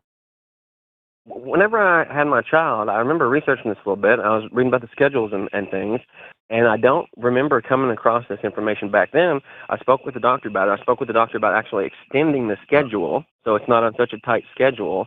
So I was an informed father going through this process. I was not just taking my child to get vaccines and not knowing what I'm doing, because I know that there's inherent risk to anything medical, especially when you're talking about vaccines or things that have Not especially with vaccines. Anything that has a prolonged medical effect on you on a person has risk. No, it doesn't matter how prolonged the vaccine is. If it gives you 10 years of protection, that doesn't mean you have 10 years of risk. It's not how it works. That's not what I mean. That's not what I mean. I mean, if you're taking a medication, and I'm sorry if I misunderstood you, but I mean, if you're taking a medication, you're taking it for 20 years versus 5 years, or it's affecting your chemistry. Or I don't know enough about this to justify it. But if vaccines do what they do, they prevent you from having these diseases over the course of your life. It has effectively changed your biochemistry to something that's not. Not. What do you mean that? Go ahead, Forrest. So those are present beforehand? No, it is giving you new antibodies, but it's not changing your biochemistry in a way that you're making it sound. It's just giving you new antibodies. I'm not making it sound like anything. I'm just discussing actually what it does. Antibodies, right? Can you just, Jacob, can you just define the word vaccine? Something that it's a little blurry now, but traditionally it's been basically a dead version of Okay, thank you. I just said, did you hear what I said? You said it's blurry. You said it's a little blurry now, and I said, no, it is not. So it's changed recently with the COVID vaccines. They're developed in a different methodology than previous vaccines.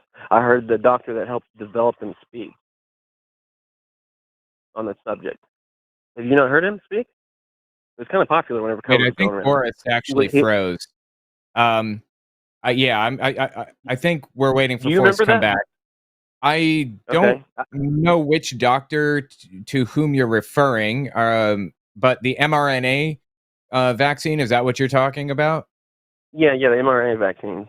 So there are a number of different ways that vaccines are produced. There are like 6 or okay, you're back. Yeah, I was just going to talk about the different ways that vaccines are produced. Are you with us? Okay, what?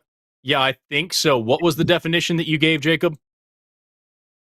Well, I hadn't really got there. My understanding is it's changed a little bit recently with the mRNA, and that's what we were talking about.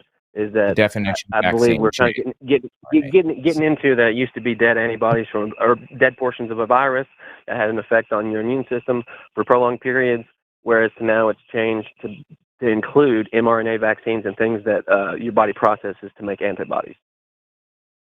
Correct? Okay. No. A vaccine is just any substance that is used to trigger an immune response it's typically a weakened or inactivated or dead version of whatever pathogen, but it isn't always. Sometimes it's just piece of that pathogen, right? In order to then help you develop immunity to that thing. So it's just any substance used to stimulate immunity for a particular pathogen, something that triggers what we would call an antigen response. So that's all a vaccine is. And for that reason, it doesn't have to be a weakened or deadened anything. It doesn't have to be injected. It doesn't have to be any of the things people usually associate with vaccines.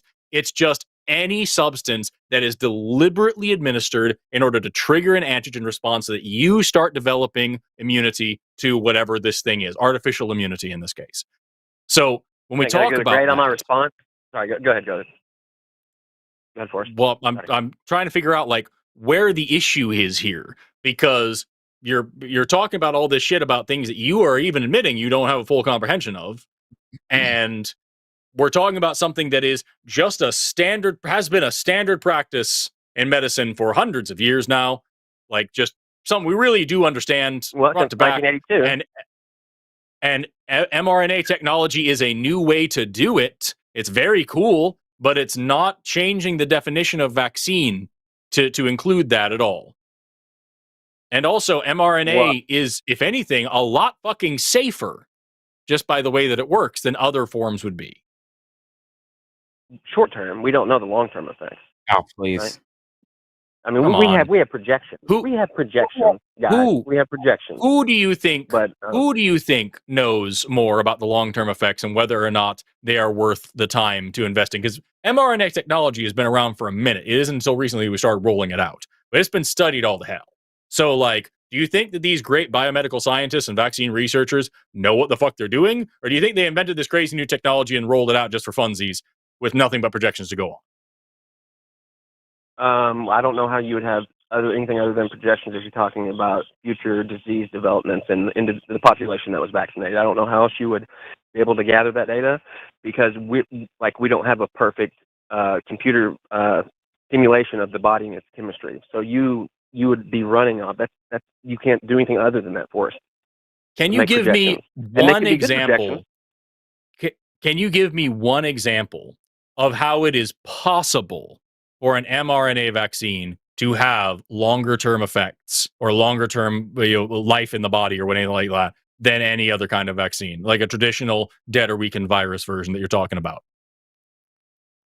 No, I mean, my understanding would be it actually lasts less time because you have to have it more often. Yes. Yeah. No, it's not that you have to get it more often. It lasts less time. That's not how that works either.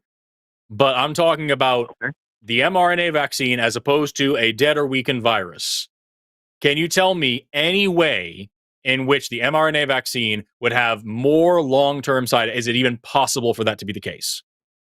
So the sodium channel ion, the sodium channels in your basically your neurotransmitter pathways, right? There's a pathway there. It's a chemical pathway, very complicated.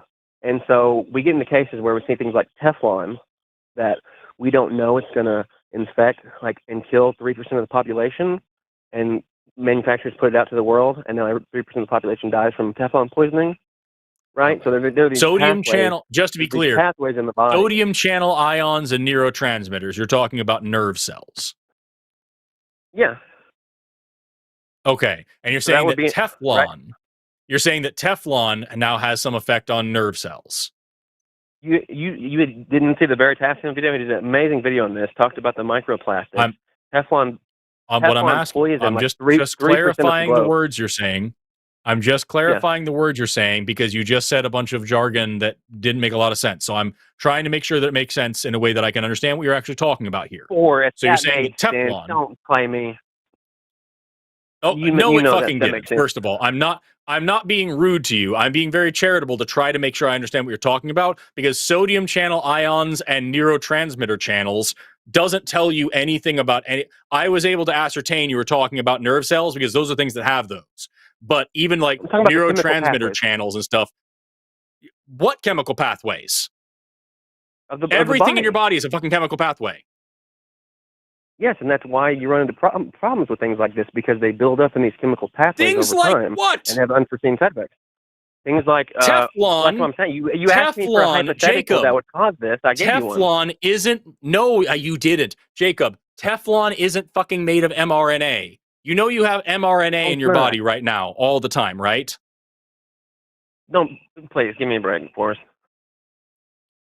Clearly, I need to go through this with you because I asked you how mRNA. I asked you how mRNA can affect you in a different way, and you brought up Teflon, and what I only can imagine is something to do with nerve damage. So we have chemical pathways in our body that process all the nutrients and everything that. There's a lot of different neural pathways. There's a lot of specific ion channels. You have the lymphatic Trust system. me, I know. There's all these different complex chemical pathways. Those are all words. Yes. can I finish? They will grab molecules or atoms and accumulate them over time. In some cases, when they're put in the body when they weren't there in the first place, like with Teflon. In some cases, certain things can accumulate in different organ systems. Totally. How does mRNA do that, Jacob? How can you accumulate a mass of mRNA? I'm not talking about mRNA. I'm talking about that would affect the pathways, and you wouldn't. I'm not talking about buildup of mRNA. That's what I was asking you, though. No. Teflon is just an example of a corporation who, like they're a good American corporation. They're not supposed to be poisoning the public, and they poison like a large percentage of them, killed millions of people at this point. Like you're supposed to get tested for it. Basically, mRNA is not made of plastic. It's not made of Teflon. I'm asking you, how is it possible? Can you think of one possible way that mRNA can bioaccumulate, can cause long-term damage, can do any of these things that you're talking about in any way that a regular vaccine with a weakened dead virus can't do? And you're jumping to Teflon and microplastics. Yes, sometimes we put things out into the market. Doesn't matter. It very much matters. If I ask you how dangerous are airbags, and you start saying, well, a fucking M16 will really hurt you, that doesn't do anything for me. So, like, I'm asking you, mRNA, your initial claim, Jacob, was that mRNA vaccines could potentially have some magical property that makes them harmful in the long term, that in the way that other vaccines don't. And I'm asking you, do you have any idea that would even be possible? Yes, it's absolutely possible. That's why I gave you the hypothetical scenario by which we know. Can you describe a way in which an mRNA vaccine can cause long-term damage without just using random fucking medical terms that you think of in the moment, like actually things that matter at this moment? Can you tell me a way in which this actually can work? It's not random whatsoever, Forrest, and I'm a little disappointed you're not understanding my example. I have to be honest. You know that he's a biologist, right? Are you aware of that? I wasn't sure. I think he's gaslighting me right now. I'm not gaslighting you. Nothing in my biomedical science education says anything like anything you're talking about in a way that matters. You just admitted that things accumulate in tissues in the body due to chemical pathways. You already admitted that. I'm not claiming that mRNA does it at a higher rate. I'm not claiming it does it. I'm not claiming it does it. I'm not claiming rate. I admitted that things can accumulate in the body through chemical pathways. Yeah, bioaccumulation is a thing. But you're claiming it could potentially happen in this case, and I'm asking you to justify that. Just because bioaccumulation is a thing doesn't mean you can then apply that to literally anything ever and say this might build up in your body, maybe in your neurotransmitter pathways or lymphatic system. You're just saying words. We're starting to do that now. They're starting to ramp up processes that do exactly what I'm talking about, that identify these basically the key shape of molecules. They have to have a special shape, right? It's kind of like a key and lock mechanism. So they have to have a special shape to interfere with these pathways, and they're actually developing methods to get rid of the Teflon that's in the environment. They're gonna chemically you just bond described a fucking ligand. They're looking at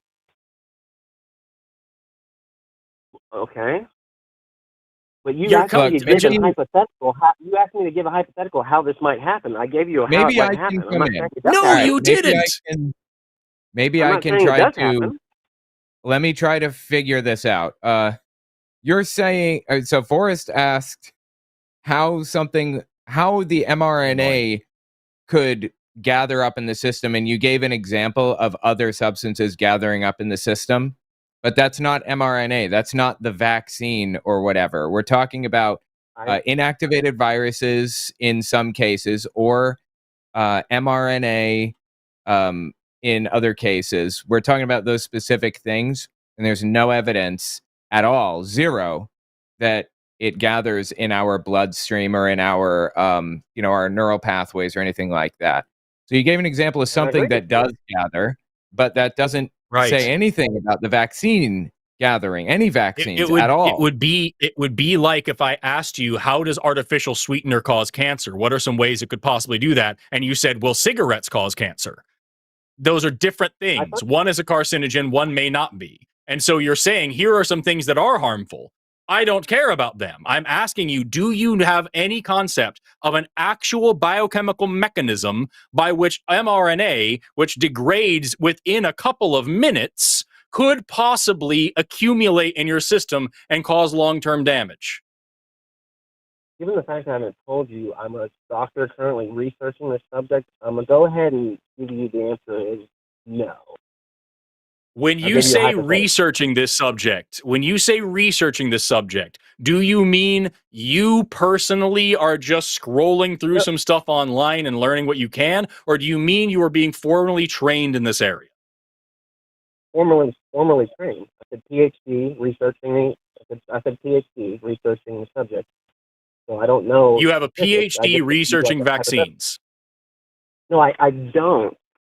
Therefore, I don't have a specific example. I gave you a general example instead of a specific one. I just asked you, oh my God. I just asked you, are you getting formal training in this area? And you said yes. And then you said something about a PhD. I said I don't have a specific thing for you because no, I'm not a PhD researching the subject. So I didn't ask you if you're a PhD. I asked you, are you getting formal training? When you say you are doing research, are you actually being trained in this area by experts? Or are you just searching stuff online? Forrest, you're misunderstanding what I'm saying. Okay, That's a straightforward question, Jacob. When you say research, what do you mean? I mean a PhD researcher. I'm not one. I'm not a PhD researcher, so I don't know. So when you said a minute ago that you are doing research, what does that mean?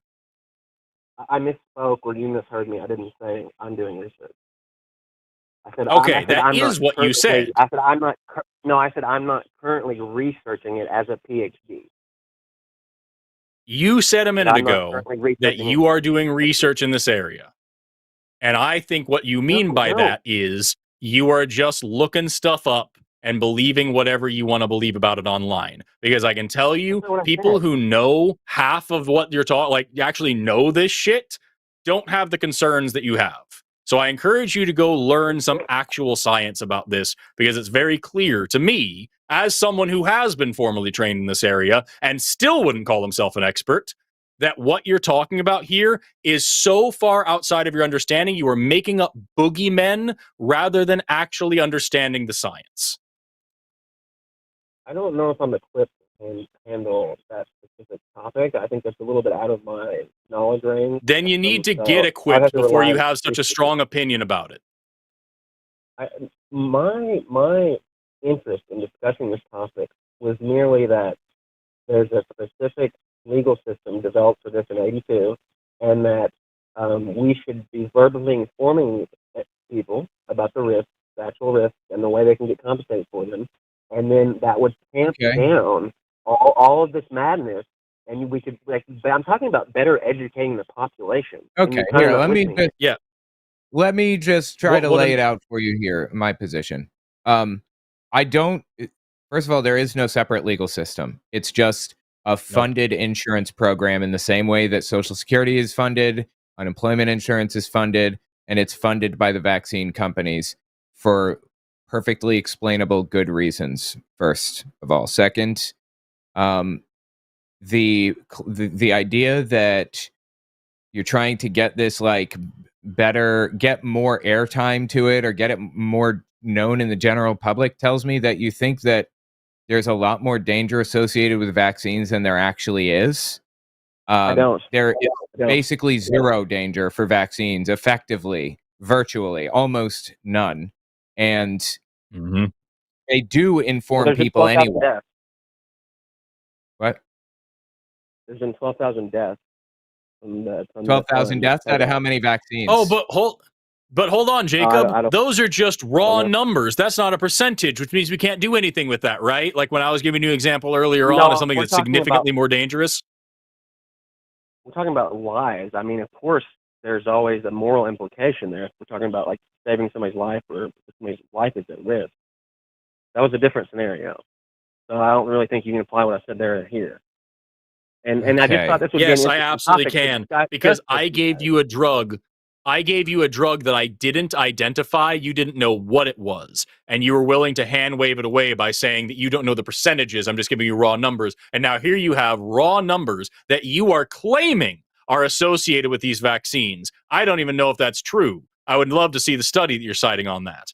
But you are claiming these are associated with this vaccine when the fact of the matter is 12,000 deaths would be a fucking miracle, considering the fact that we've vaccinated over 4 billion people with the new mRNA vaccines. Over half of the planet has received the new COVID vaccines. If they were even remotely as dangerous as you're pretending, we would have piles of dead bodies, tens of thousands high, and we fucking don't. Forrest, I'm giving you the numbers from the government, man. I'm not giving you fake numbers. I'm not pretending that doesn't it's more change dangerous. anything that I just said. That doesn't change anything that I just said.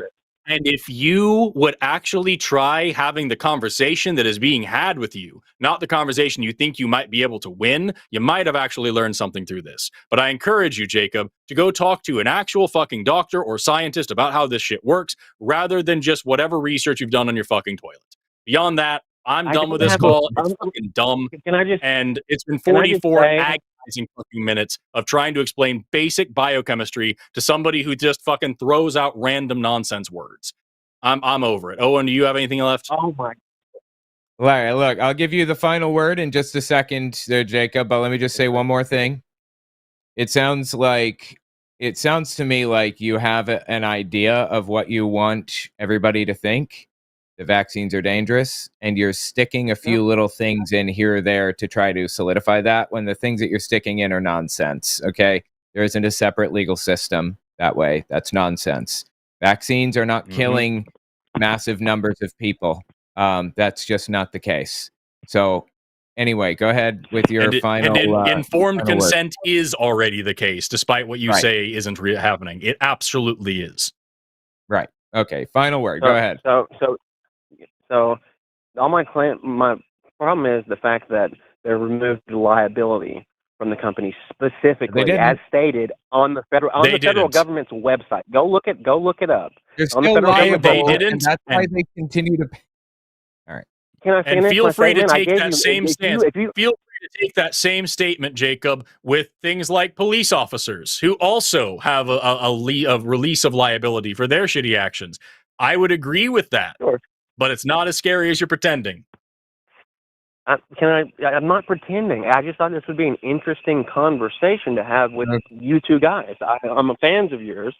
It's an interesting discussion. It has moral implications. If you're a fan of us, then you should learn to be more skeptical, because that's what we teach. You're telling me I don't have a problem. Get your vaccines. Let's vaccinate the public. I'm not arguing against that. Let me be perfectly clear. Just thought it would be an interesting conversation, guys. All right. My wife texted me. My wife texted me a quote. They'll grab molecules or atoms. I told you. Are you aware of another thing? I intend to let you have anything other than atoms and molecules. I intend to let you have the last word. I just wanted to say I appreciate that you're a fan, and I hope that you do think a little bit more skeptically, because I totally disagree with you on this point. But I am glad to hear that you agree with us on other points. Yeah, Justin, Deconstruction Zone also texted me and said, I legit make vaccine centrifuges for Pfizer and Merrick, etc. They all have insurance built into the contracts because of the enormous cost of building vaccine production lines. My machine alone costs $2 million. The FDA approval process costs nearly as much. Absolutely, they are liable for damages. I said. They're not. Look it up. I'm not lying. It's on the. I don't think you're lying. I think you're mistaken. Yes, I think you've made a massive error in judgment about not only what the insurance issue is, but also how vaccines work. I'm going to read you the direct quote from the National Library of Medicine .gov website. The recipient population, the manufacturer of the vaccine is not liable. Oh my God. For those those side effects. I already read it and even read most of it back to you. It's just not meaning what you think it's fucking meaning. And also, vaccines don't work the way you think they do. And also, bioaccumulation doesn't work the way you think it does. And also, these vaccines are significantly safer than you think they are. And also, informed consent absolutely exists. And with that, I'm really fucking done with this conversation because it's just fucking obnoxious to have to debunk so much fucking just silly ass misinformation for this long. If you're fans of us, please pay better attention next time. And with that, I'm going to end the call. Goodbye, Jacob. Ugh. Fucking. I got rough.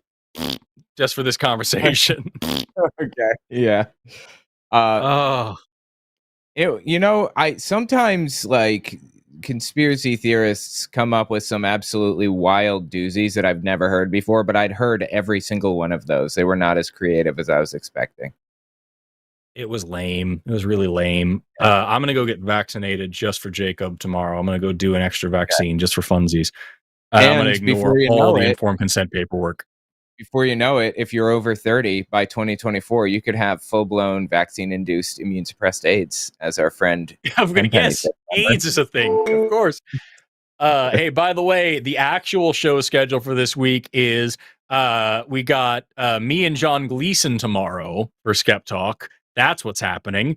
And then we've got Chewed Gum with Alyssa and Taylor. And then we've got The Hang Up with Matt Dillahunty and Jesse Jerdak. And then we've got TACIS with Ben and Luxander. And then next week, we have Matt and Aaron Adair on the Sunday show, me and somebody on the Sunday show after dark, and then me and Paul on Skeptalk, and then Alyssa and Erica on Chewed Gum. That's the actual fucking schedule. I read next week's schedule and thought that this week's schedule was incomplete. I don't know what to tell you. I'm very stupid.